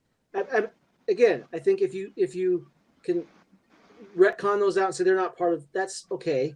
But at this point, for me, I'm still proof's in the pudding, man. You got to show me as a fan that you're gonna fix what you broke. Not just saying, you know what, we're not doing that anymore. You got to fix it. For me, you got to fix it. Fair. I want to see those removed. I want Return of the Jedi to be the happy ending it's supposed to be. Not like, in 30 years everything's going to be fucked up again. After all that struggle, after the whole epic thing that is the original trilogy, they fuck it up and squander it within 30 years is what it says. No. You know what, Nick? Bring back the Yub Yub song. You can. I'm all about the Yub Yub. But you can fix this, Knick-Knack, by, like I said. I mean, I said earlier that I need to have Mark Hamill Luke fixed, right? You can fix it by actively editing out, even if you don't have Mark Hamill in the film or Harrison Ford, or you can fix it by purposely creating movies that and for me, this has to be sequels that either take the films in a new direction, but still honor the memory of those characters in the epic battle in Jedi, right?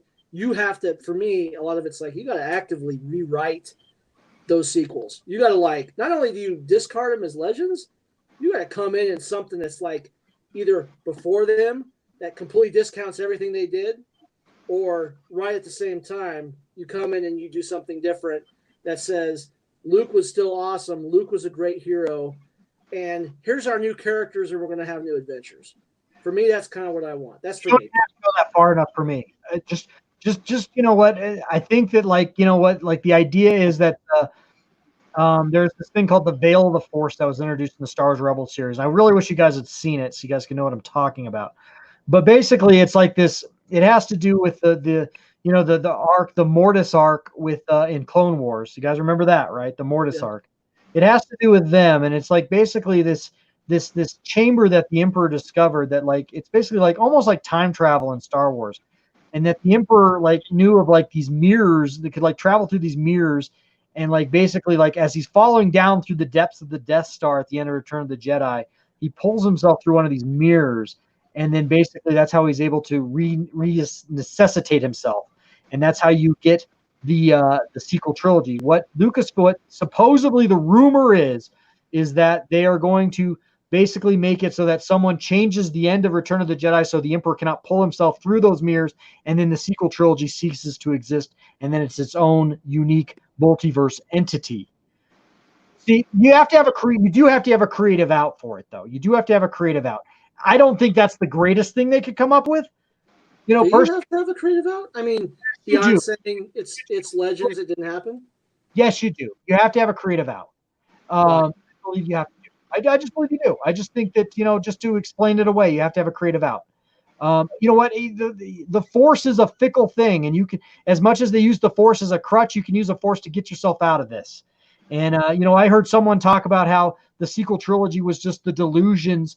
This is not mine, but and I think I've mentioned this before. But you could use the Force as the sequel trilogy is just the delusions of a lonely girl on Jakku who is in a menial life of scavenging, and she imagines herself being this important figure on the galactic scene and being with the legends that she knows of, such as Luke Skywalker and Han Solo. And that while she whittles away and scavenges this old battlefield on Jakku, and marks her days away in her AT-AT waiting for her family to come back. And that's all the sequel trilogy is these dreams of this poor scavenger girl named Rey. I like that one a lot.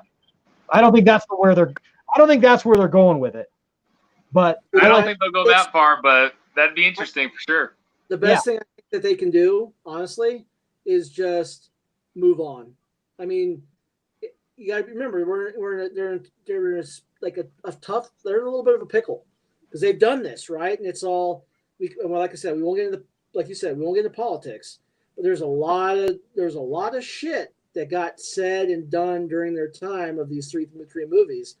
I don't think you can just wish them away. I think all you can do from a company standpoint at this point is to just say, we're going to move on and we're going to do new stories and we'll try to do better stories forward. I don't think that you come in, I mean, again, I think this is a lot of us hoping that they're going to do something that's unheard of, man. I mean, to come in with an IP like that and rewrite it.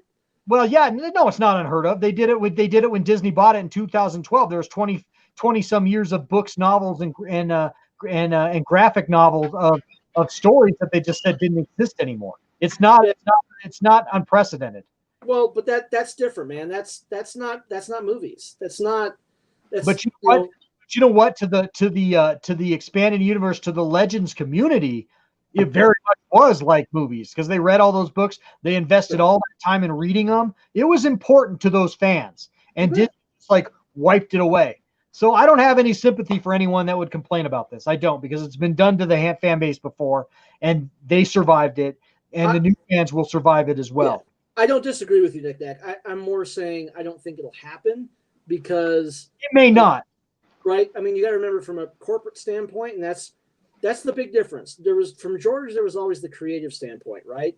He was a businessman too, and he did amazing things with his money and his property.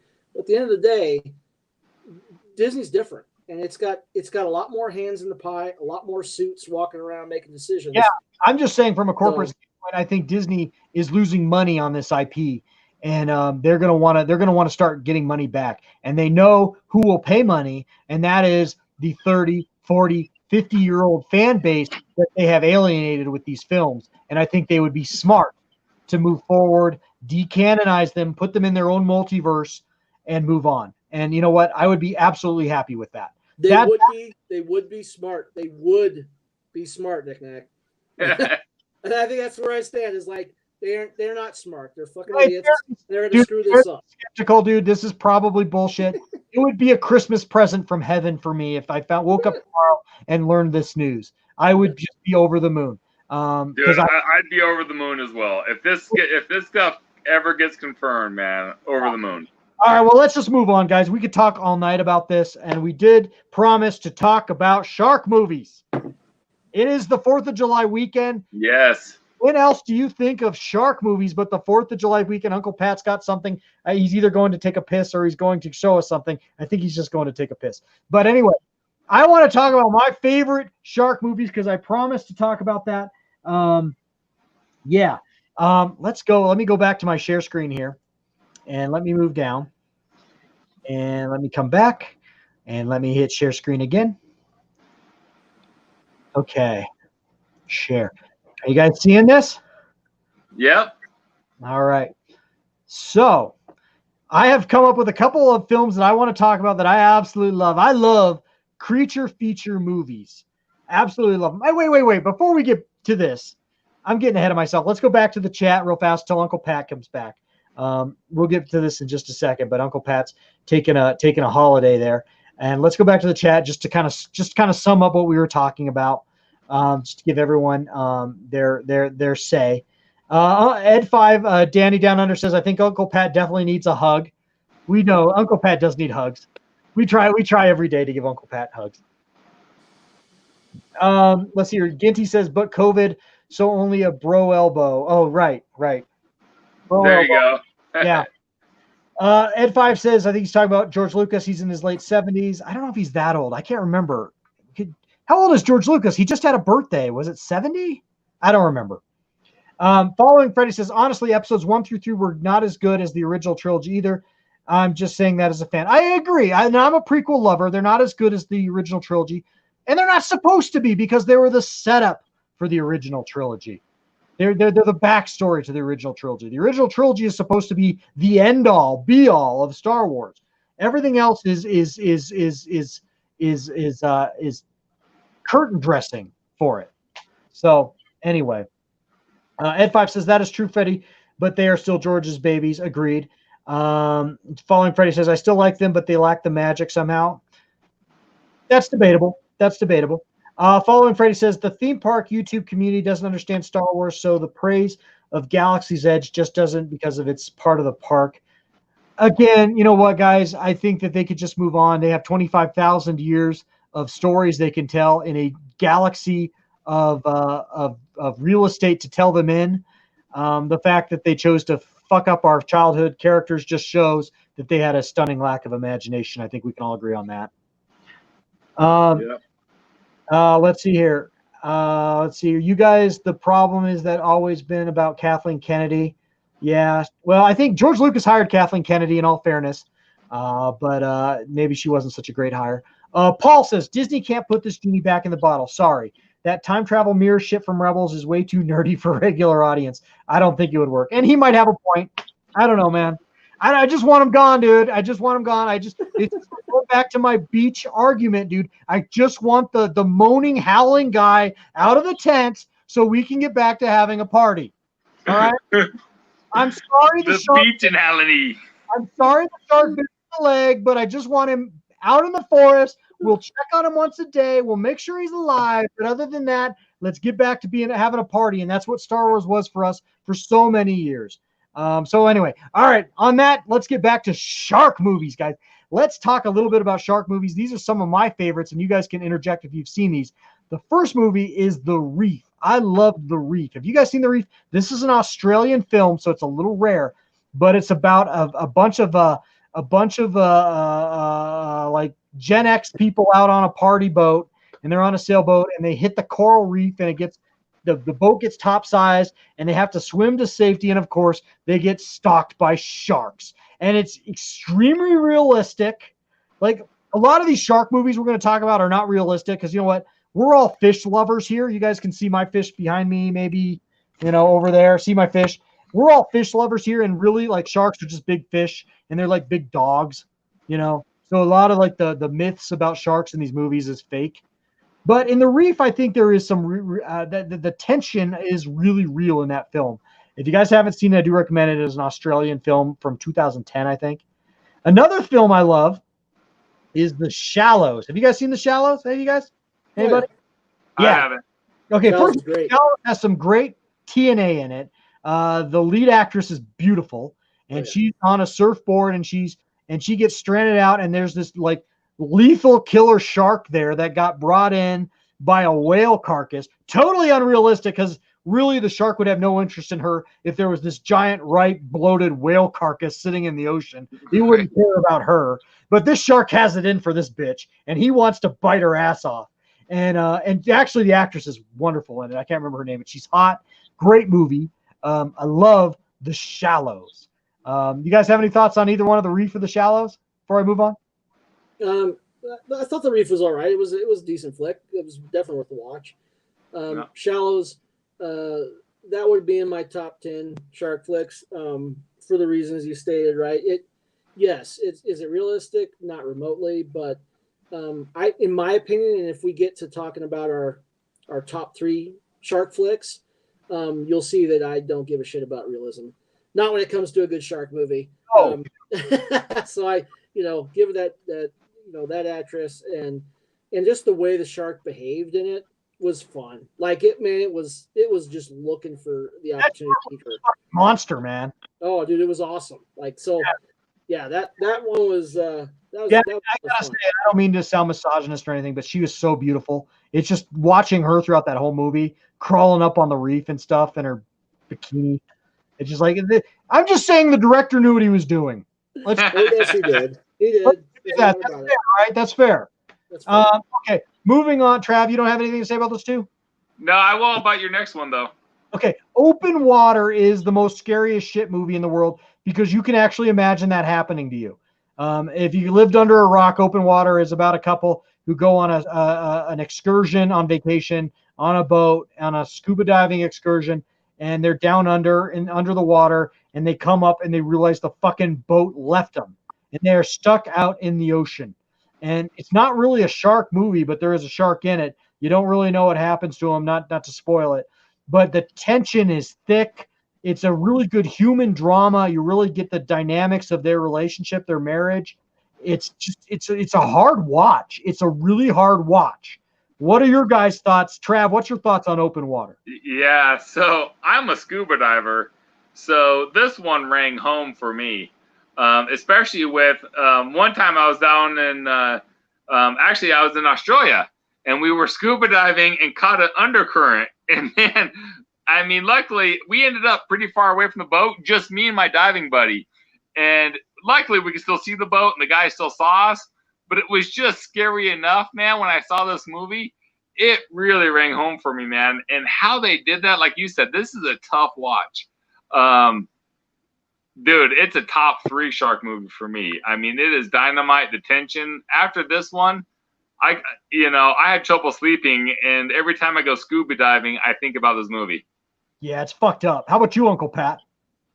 So I've actually not seen this movie, and it was kind of purpose. Like when I saw the previews and the description of what was going on, and it just didn't interest me. It was more like it because it struck me, and I could be wrong. It's more of like you said, the dynamics, the drama of the two people, and the scary situation they're in, and like for you, you've traveled, at Rung Home because you are you scuba dive. So, but for me, it's just like I don't want to watch a movie about two people floating around in the water for, 2 hours. I mean, even if it does get a little sketchy at spots with like sharks and people with their toes and shit, right? It's tense. It's a hard watch. It's tense. It's so well done, honestly. It's like Castaway. You wouldn't think a movie with a guy on an island, would be interesting, but they did a good job with Castaway. Yeah, but even more so. I didn't like Castaway. More so Castaway though. But open water is better. But yeah, okay. I hear you. Tense. It's like because you can see yourself in that situation, and it's supposedly like loosely based off a true story. I don't know if I could see that happening though. Someone, the tour guide. Sure. Loses count how many people they have down in the water. Someone's fucking around a little too much and they get left. You could see it fucking happening. That's what the empathy level on this film is off the fucking charts. It is. Have you seen Open Water 2? The sequel to this? Open Water 2. That one is funny. That one is funny because the premise behind that one is because you got these people partying on a boat, right? They're partying on a boat and it's a sailboat. It's like almost like a yacht, right? They're partying on the boat, and there's two, like everyone's down in the water, and everyone's getting toasty and having a great time. And then the one guy who like wants to like totally like bang this chick grabs her, and he throws her off the boat with him. And they forget that they forgot to put down the ladder. But the boat's so tall they can't get back up. They're like pawing at the side of the boat. It's like freedom and their life is right there, but they can't get up because they're trying to like climb on top of each other and all this shit, and eventually the sharks show up, and it's Open Water 2 Adrift, I think it's called. I think so, yeah. And I think that was also loosely based off a true story of something that happened in like the Indian Ocean. I read somewhere, could be wrong. My favorite part in that movie is when they're all in the water and another boat goes speeding by. And they're all yelling at him, but the boat just thought they were all partying in the water, having fun. So they just wave back from a distance. Yeah, again, it's like it's well done. It's like totally like well done situation that could happen. Even I don't know if it probably has. Anyway, the Open Water. I don't know. There's like an Open Water 3. I don't remember what that one's about. But Open Water 1 and 2 are like totally like not real. They're shark movies, but they're not really shark movies. So anyway, let's move on in my list, and then we'll get to your guys' list. Let me go down one more. Okay. And let me come back, hit the share screen. Nope, not the Chrome tab. Okay, so I recently watched both of these, and oops, don't want to open that. There we are. Sorry, guys. Okay, so I recently watched both the 47 Meters Down films. Have you guys seen any of these? I haven't. Okay. I almost watched the second one, that Uncaged, this week after you told me what the theme's going to be, but I didn't watch it. 47 Meters Down is about two girls that are on vacation, I believe. It's been a while since I've seen it. And they go on this sketchy excursion that's like unlicensed. Like the dudes are unlicensed, but one of the girls is like really hot for one of the guys that's like on this, like is a crew member on this ship, on this boat. So they go off on this unlicensed shark tour, and then they get stuck down in the cage, and they can't get up because something like the winch breaks on the boat. So anyway, I don't remember but it's really good. It's a really damn fine film. It sucks you guys haven't seen it, but it's really good. 47 Meters Down Uncaged is even better because it's obnoxious. There is so much, and I actually used screenshots from that movie in my last video. That's kind of like the theme has been sharks all week here on the Plastic Planet. But the film is obnoxious. There is so much TNA in that movie. Again, the director knew what he was doing when he placed the camera in certain angles. The 47 Meters Uncaged is about a bunch of teenage girls that are living in Mexico with their rich families. And the lead is the lead character's girl the lead character, teenage girl, is her father is played by the guy from what's the movie? What's the show from the 80s that took place in Alaska with the moose? And the guy was a DJ. Do you guys remember that? I do. Northern Exposure. Northern Exposure. Yeah, Oh, the okay. dad is the DJ from Northern Exposure, that like laid back, loose hippie guy. So the dad is an archaeologist, and they're exploring these underwater Mayan caverns or some shit, right? And the girls decide to go down in the caverns by themselves with scuba gear to check them out because they're partying, they're having a good time again. It's always people partying.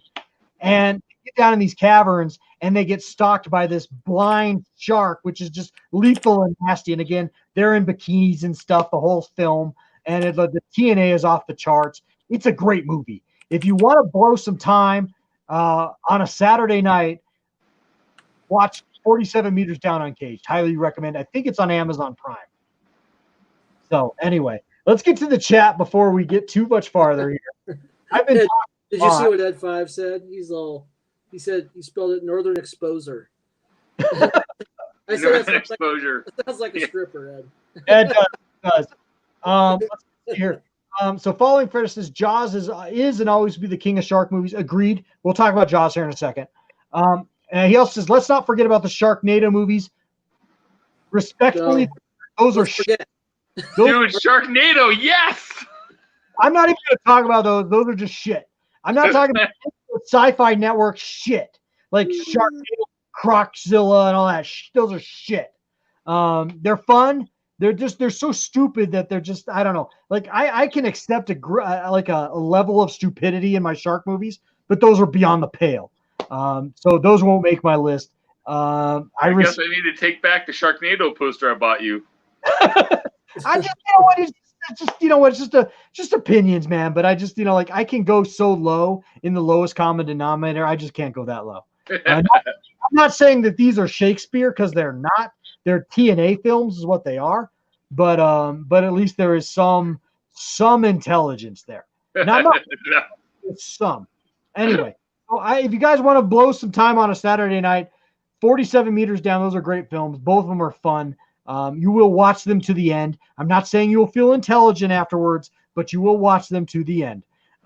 So anyway, let's get to my final one. This is my favorite shark movie of all time, and no, it's not Jaws. So hang on with me 1 second. Is this like your top 5 or something that we just got? Yeah, this is my top 5. I'm sharing my top 5. And I love Jaws. Jaws is like in a league of its own because Jaws is actually a good movie. But these are like these are campy, shitty shark movies. And so I'm just putting Jaws in another league. But this is my favorite shark movie of all time. It's got to be the Meg. No, I actually haven't seen the Meg. I need to see the damn Meg. Oh, man, you got to see the Meg. I know. Jason Statham, right? I haven't seen it. It's bad, but it's fun bad. Okay, well, you guys can talk about the Meg. I want to share this. Free, dude, so. Yeah, I just want to share this film with you guys really fast. This is a movie called Bait. Now, this was I believe, a New Zealand film, I think. It is about a tsunami washes ashore, one of those big tsunamis in like Indonesia, and floods a supermarket. And it floods and it brings in this massive killer shark into the supermarket. Have you guys seen this movie? I have seen this movie. Actually, Knick-Knack, you told me about it, and I watched it because of your recommendation. Yes. Trav, have you seen this movie? Well, I haven't, but I guess I'm struggling with how you're okay with a shark in the supermarket, but not in a tornado. Because the tsunami I'm just teasing. There's logistics here, man. Logistics. All right. A shark in a tornado is completely bullshit. But a tsunami could legitimately wash a shark ashore. No, I agree. I'm kidding with you. Stuck in this shopping center, and it's like a grocery store, and it like plays to like your little kid instincts when you're like in a hotel and you're jumping between the beds and you're putting sharks and hot lava down there. That's what when did this come out? This came out, I don't know. This came out in like 2012. Okay. Yeah. Again, it's foreign. I think it's from New Zealand. Great freaking movie. The shark effects are amazing. You got guys that you could see in one of the screenshots. I pulled up some of the screenshots. You got the guy standing up on the refrigerators in the supermarket, and the shark is down in between them. And they got all this exposed wiring and all this shit. And this shark is just unrealistic monster, just hunting every one of them. And yeah, it is awesome. Uncle Pat, what was your thought on Bait? This is my favorite shark movie of all time. It doesn't rank that high up for me, but it was definitely a fun. It was a fun, dumb shark flick, right? Like just like you described. I mean, it's a little out there, but I mean that's when I run off my list of shark flicks, you can see like this is in my top 10. It's good, dude. I mean, you can't go wrong with it. It's delicious retard sandwiches. Oh, it is. Retard, but you probably shouldn't say that, but it's okay. It's okay. It is really good. I love this movie a lot. I would recommend it. Go into the chat real fast. Let's see here. Fallen Credit, Sharknado is so bad it's camp. I understand that. But there's like certain like levels of stupidity that every one of us has certain tolerance levels of stupidity. My tolerance level just doesn't go that low. Again, I'm not saying I don't love stupid movies. I do. I just can't go that low. Let's hear. Paul says Sharknado is so bad it's bad. Yeah. I think they're making a Meg 2. I need to see the first Meg. It's been on my list for a while. I just haven't. Dude, the Meg exceeded my expectations. I actually didn't think it was going to be that good, but I really enjoyed it, man. I've heard good things. Ed5 Down Under Danny says I could tell you so many shark stories. Well, he's from Australia. The man's from Australia. I bet he could. I mean, that's where Bait takes. Well, Bait doesn't take place in Australia. It takes place in Indonesia, I think. But they have a lot of sharks down there, man. Like Australia, Indonesia, New Zealand. That's like the great white capital of the world, I think. Yeah. So really awesome. Following phrases, I've seen Bait in the budget movies on Walmart. I don't own Bait. I should go buy Bait. I love this movie. If I could find Bait for $5, I'd buy it on DVD or Blu-ray. Buy it. We'll watch it sometime at your place, man. It'd be great. We should have a screening of Bait. We really should. Yeah, we should. Okay, well, Trav, let's do your top 3 shark movies. Go ahead. Yeah, man.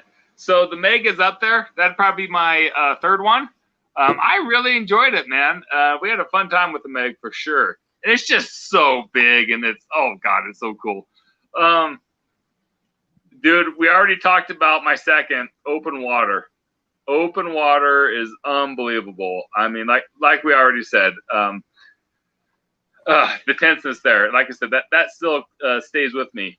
And then, of course, the number one, Jaws, brother. Jaws for me, seeing that as a young kid, man, talk about messing with me and giving me a fear of sharks that have stayed with me my whole life, right? That to your point earlier is, there's reason to fear them, but it's, our scaredness of them is scientifically really unfounded for the percent. But dude, Jaws was a whole new level. Are you kidding me? And you know what's really underrated? Jaws 3. I kind of equivalent Jaws 3 to Superman 3. They're both really underrated movies. And dude, when Jaws 3 came out, it was in 3D, dude. Remember that in the 80s, and they had the arrow like coming at you in your 3D glasses? You're like, holy cow, as a kid. Dude, it was the bomb, man. So Jaws 3 probably isn't up there for most people. But for me, dude, I think I was just at the right age, and with 3D and everything else, dude, and with the aquarium glass cracking, right? All those people, dude. Jaws 3 was just, it's because when the original Jaws came out in 75, so we watched it later. But Jaws 3 hit the theaters when we were just young kids, man. And so, gosh, that is way up. So I'm putting the Jaws together, and a lot of it's because of Jaws 3, dude. Just given the time, but it was cool. Uncle Pat, your top 3? All right, so varies a little bit, and I'm actually ashamed of both of you that neither one of you have said this movie. Well, actually, you know what? Let me go from the bottom to the top. The bottom to top, but my number one, I'm really disappointed in both of you that neither one of you said even an honorable mention in this particular movie. So my number 3 will be Jaws 3D. because just like Trav, you're talking about, dude. Everybody says like, "Oh, the original Jaws is a class." It's a great movie. I love it. But dude, I don't want. It's almost, there's parts of it that are almost too serious. And what I loved about shark movies is playing on that fear of even ridiculous fear. I don't know. It's hard to describe. Like sharks are, because a normal shark isn't terribly scary, but like a Jaws 3D shark, right? It's coming for your babies. It's a mission to kill man, and your friends, right? Like, and that's what I love about it. I mean, just fun. And Dennis Quaid in that was legend. Leah Thompson was in it. Lou Gossett Jr. It was star-studded, and great cast. Any 3D movie from those times always has a special place in my heart, right? Because of the, like you said, Travis, the 3D. Right, the arrow. Dude, and how intense was it when they figured out, when they finally killed the shark, it was the wrong shark, right? Right? The baby was in the park. The mother, and she puts it all together, dude. She goes running. That was just so cool. I disagree with you guys. That movie was shit. And it hasn't held up at all. I mean, the 3D effect of the shark when it comes to hit the aquarium wall is so bad. I mean, it's bad. It's awful. But I think that's the special place for me, right? Like, I get it. It's nostalgia. It's so bad. It's so bad. Okay, go ahead, Uncle Pat. Number 2 would be The Meg. And nice. Again, we talk about bad shark movies, and I mean, guys, this is a bad movie too, just like Jaws 3. But I mean, Jason Statham, I always enjoy watching him, and the special effects in it are so over the top and fun. The big shark has such a personality. That's kind of what I like about it, and I think that's. Dude, there's the theme there, right? The shark movies I like, those sharks have personality. They're not just dumb hunting machines, just biting anything. And they're like I said, man, they're after your family because you did something wrong to them, so they're gonna take revenge, right? I have my homework for this week. I gotta watch The Meg, guys. I feel stupid that I haven't seen The Meg. Although you guys gotta watch both 47 Meters down. If I gotta watch The Meg, you guys gotta watch 47 Meters down. Bait. I'll watch Bait, dude. If that's your number one. All right, Uncle Pat, you're number 1. Guys, fucking Deep Blue Sea. Oh well, someone had to talk about it. Yes, someone had to talk about it. I love that movie so much, and again, no, it's over the top, right? It plays in a lot of tropes, and the sharks are all going into crazy places, and they're super intelligent, right? But I think that's what I like about it is it's a little bit beyond, a dumb shark movie. These are super intelligent sharks, and then I also one of the things I love about it is how it ends. And I don't want to spoil it, but it's an old movie, so like about 1999, you can spoil it, right? So I mean, dude, LL Cool J, right? So in every horror movie like this, right? I mean, I'll say it, like the black guy's gonna die in the movie. He doesn't. Like they did that on purpose, and I loved it. They like the skinny, like annoying professor chick. Scientist lady. Right? She dies. That's it. And you're totally thinking like, oh, they're gonna play this out. That the guy and the girl, they're gonna get together, like kissies, and LL Cool J is like the cool chef, and he's gonna get munched, and they just switched up. They even lead you up to that point where he's like getting like dragged by the shark. You're like, oh, L's done. And at the end, they just switched on you. I love that. Like, and then they blew up the freaking shark with a dynamite. My favorite scene in that movie is with LL Cool J. First of all, he's the coolest motherfucker on the planet. Of course. But so they set him up that he's a cook, right? And he's like, it's the scene where he's in his kitchen, right? And the shark is attacking him. And the shark gets into the natural gas after it eats his pet parrot. Right. Right. Yeah. The best line in the whole fucking movie is the shark has eaten the natural gas. And LL Cool J lights a lighter. And he's like, that's for eating my bud, motherfucker. And he throws the lighter at the shark. And you see it like spinning at him in slow motion. The shark ingests it and boom, blows up. That's so good. I love that. That was cool. So good. And what about Sam Jackson in it, right? Like they set him up to be like he's gonna lead people out of it. And right off the bat, dead. Right. Well, he's like giving this like awesome like hoorah speech about people dying in the Himalayas or some shit. Yes. And you're like, you don't expect it. And then the shark just comes up like out of nowhere and just chomps him. That's so, awesome. So good. You're right. Hey, right, speaking Uncle Pat. of sharks, I'd like to do a shout out, man. Did anyone ever go to Universal and see the Jaws ride? I did back in 1997, yeah. Yeah, dude. To me, I saw that as a kid when I was pretty young, and I thought it was pretty unbelievable. I'm sure it didn't hold up over time as you got older, but going young, you know, the train tips over to the side and Jaws comes up. I thought it was damn cool. Well, I'll tell you this, Trav. I'll tell you this. Shit, we did go back when I first, you know, I was first getting married. Yeah. And we took the kids, and Finn was in the seat next to me. Like, I made sure he sat in the seat outside so that we went through. And I'll tell you this, dude. Like, I knew it was coming, so I wasn't like, you know, I'm an old man. So, but Finn was like, oh, dude, he's like, oh, it was the best. I even got it on tape too. So. Oh, heck yeah, man. Yeah, see, I was younger when I went through there, and I just thought that ride was awesome. Right? Yeah, it's good stuff. I'm just going to circle the wagons back, dude. I forgot how cool Deep Blue Sea was. Now that we're talking about it, it would definitely make my list as well. I've just seen those other movies more recently, but I think that one is worthy of a rewatch as well. But first, before we adjourn this topic, I just want one more slide here, and then we'll call it a day on sharks.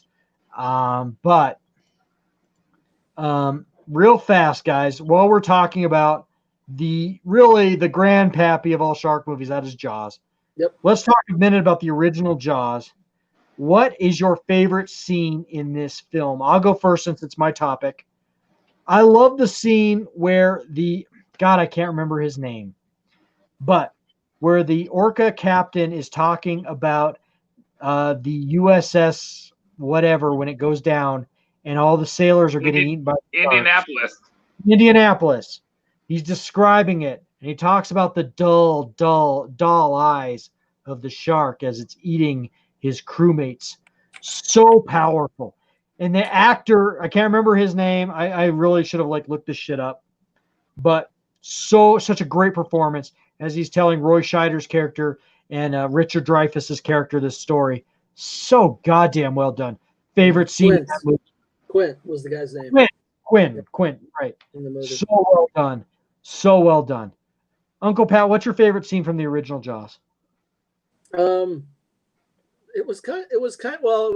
have to say, I mean, it was up there with that one, right? That whole dialogue scene where they're talking, because if I'm not mistaken, right, they're like drinking. They're on the boat and they're drinking. Yeah, they're drinking. It's sort of the story shifts. They're all very happy. Yeah.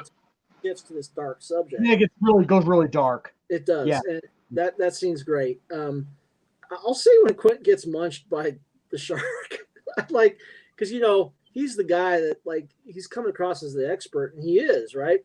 But then it's just that scene where he's just slowly going down into the jaws, and it's and he's just sliding down the deck. Yeah, it was such and gets bit, and it's just it was such a good dynamic with those three characters, because you had Roy Scheider, who was the sheriff. He was the law and order straight man. You had Richard Dreyfuss, who's the nerdy oceanographer, basically. And then you had the gnarly sea captain. Such a good trio. Oh, yeah. You'd never see that in a movie today. Excellent character development. Yeah. Yeah, you wouldn't. Yeah. You don't. Trav, what's your favorite scene from Jaws, man? Man, first, quick shout out to Ed on the chat. He said he lives right next to where they filmed Jaws, man. Damn, that sounds pretty cool, man. I'm sure you do have some shark stories. But my favorite scene, it's actually, man, it's one you probably will never believe. It's when they're kind of in their early stages on the boat fighting the shark. It's when they tagged them with 3 barrels, right? And they're like, oh, 3 barrels will bring him up. He'll never be able to dive, right? And sure enough, he goes down and bloop, bloop. He goes down, and they're waiting for him, the barrels to bring him back up, right? But the barrels pop up without the shark. Yeah, And so I good. love that scene. It's kind of a simple scene, but it was at that moment those guys kind of looked at each other and they realized, like, we're Is- fucked. Like, is they that- realized that. What's that? Is that the scene? It's been a while since I've watched the movie. It's been a couple years. Is that the scene where Roy Scheider basically says, we're going to need a bigger boat? I don't remember.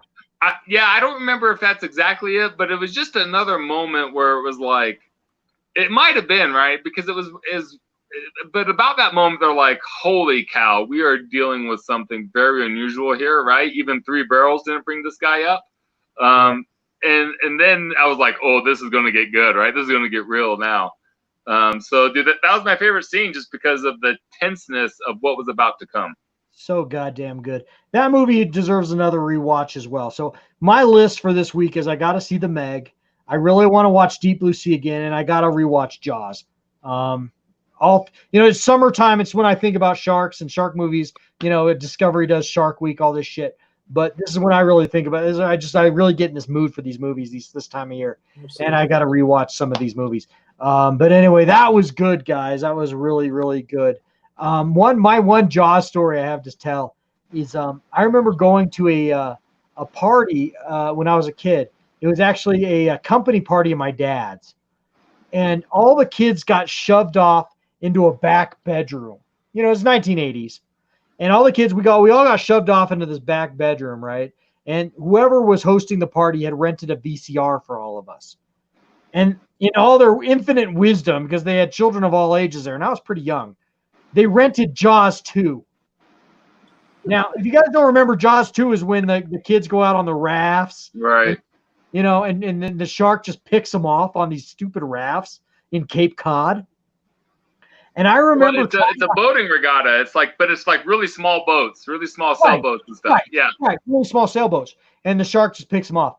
And there's the scene where like the shark literally comes up on one of the rafts and pulls one of the kids down, and it's horrifying.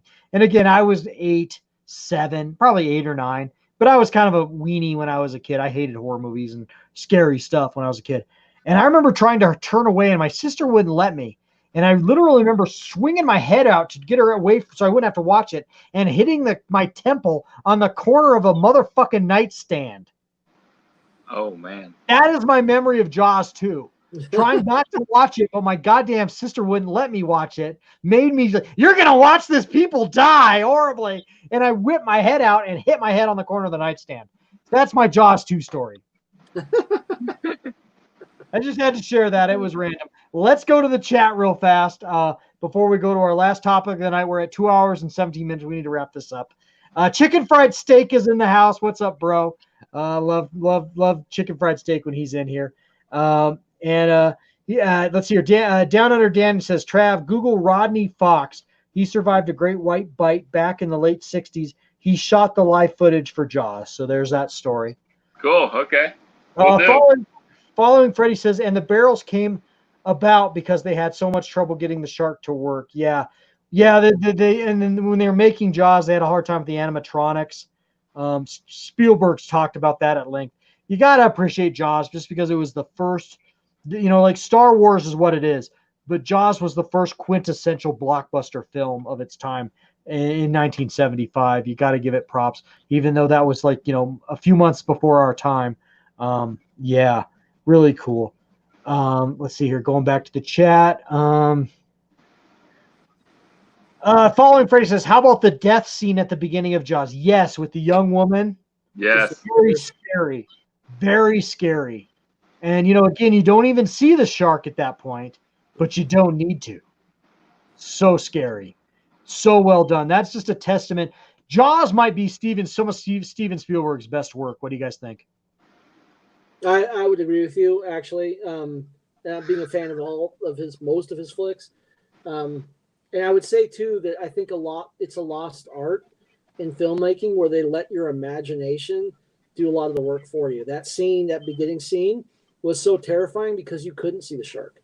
I think if you saw it all blood and bites and body parts and shit, it wouldn't be as scary as like, she's like, just disappears and then that's it. Yeah. Right? It's all just water and you don't see her again, right? You just see her like slip under. It's really quiet. That's right. Yeah, it's all very quiet. It's not loud. She's It's screaming, not and you're seeing her churning about, and she's screaming, and then Bloop. so and she's also more like at the first she's like surprised, right? So it's not like right. right. It's like she's gone, and it happens in this sort of like bloop bloop, and then bloop. Right. Dan Under Daddy says she grabs the bell buoy, right? The bell buoy. Remember the bell buoy? Ding, Oh yeah. ding, ding, ding, ding. Ding ding. And then she just slips under. Ah, so good. I gotta And rewatch. just the buoys there. Yeah, that's right. Yeah, so good, so good. Again, like when I'm listing my movies, like Jaws is just such good cinema. Even though it's not necessarily realistic shark movie. The author that wrote the book Jaws actually regrets writing it because he feels like it led to the senseless deaths of many, many sharks because of his depiction of the animal.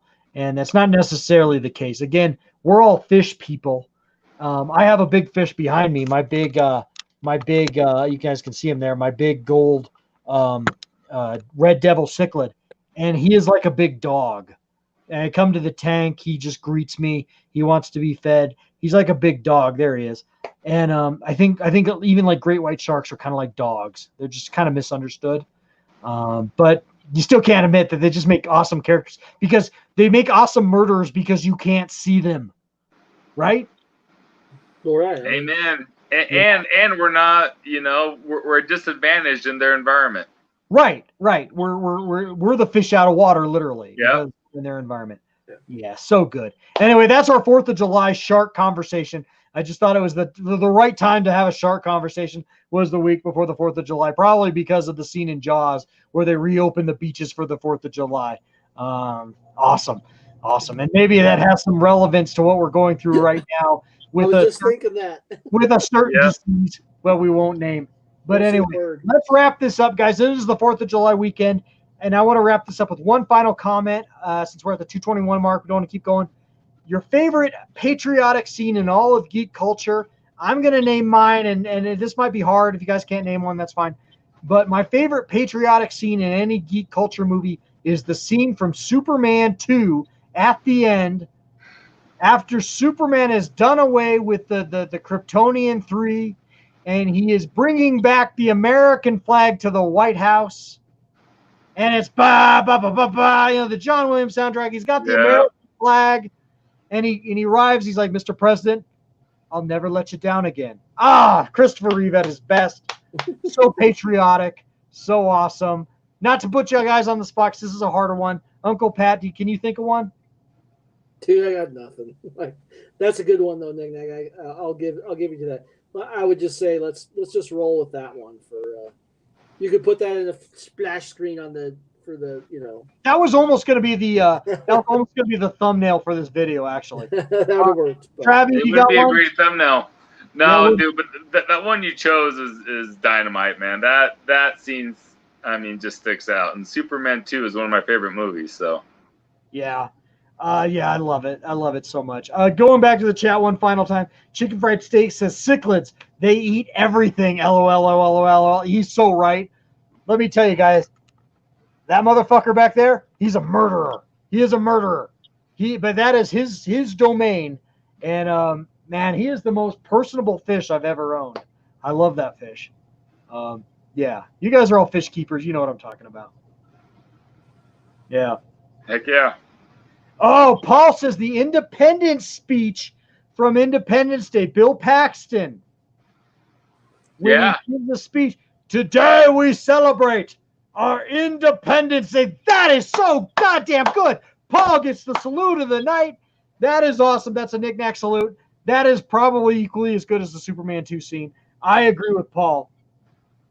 That is awesome. I don't know. Ed 5 has a good one. This is Dr. Evil when he makes out that he blows up the White House. Good shit. All right, guys. Final thoughts. We're at 224. Let's wrap this up. Uncle Pat, final thoughts for the night? Final thoughts. Shark movies are a lot of fun, and I definitely have a few that I'm going to watch here. And I would say also, hopefully, have some new acquisitions to figure out the pickup here in the near future, because it's kind of sad when we don't have any new purchases to talk about. But other than that, is the 4th of July this weekend, so hopefully we'll have something to do. At least us U.S. folks, something to do that's safe, and I don't know. That was pretty weak. I usually do a better. It's all right, man. It's all right, dude. It's all right. Travi, you got anything? Dude, I would just say, man, everyone have fun, right? It's so tough now to seriously sit back and have fun. And what a great weekend to do it. Here in the States, it's a holiday weekend, man. Toss back a glass, toast to something you like, put on a flick, enjoy your collection, whatever it is, man. But just sit back. It's been a tough year. And just be thankful for the things you do have, man. And have a great weekend. Yeah, for sure, guys. I just want to say, you know what? It's the 4th of July. I'm a student of history. We have our problems right now in this country, but I love this country so much. I'm proud to be an American, even though I can't always say that, but I love this country so much. You know what? There's no better time to celebrate the idealism, the exceptionalism of American exceptionalism, even if we're not really portraying that at the moment, than this weekend. Just think about how lucky we are to live in this country. I love it a lot. Kick back a cold one and have a great one and be safe, most importantly. So, and also like, share, comment. Please do subscribe to the Plastic Planet, because God damn it, I want to hit 1,000 subs, guys. Anyway, and that's gonna wrap things up here, guys. Love you guys so much. I want to thank everyone watching this on repeat. I want to thank everyone in the chat. You guys were great tonight. I hope it was a fun topic. I hope we covered some great ground for you guys. We try to mix it up here. We're at the 226 mark. Let's get this under 230. And guys, love you guys so much. And thank you everyone for watching this on repeat. And before you guys leave, make sure to thumbs up the stream, or thumbs down if you thought it sucked. It's interaction. It doesn't matter. And that's it, guys. Love you guys so much. And we'll be back real soon. We'll be back in 2 weeks with another Knick-Knack Live. But I'll be back sooner than that with another video. And love you guys. Take care and be safe.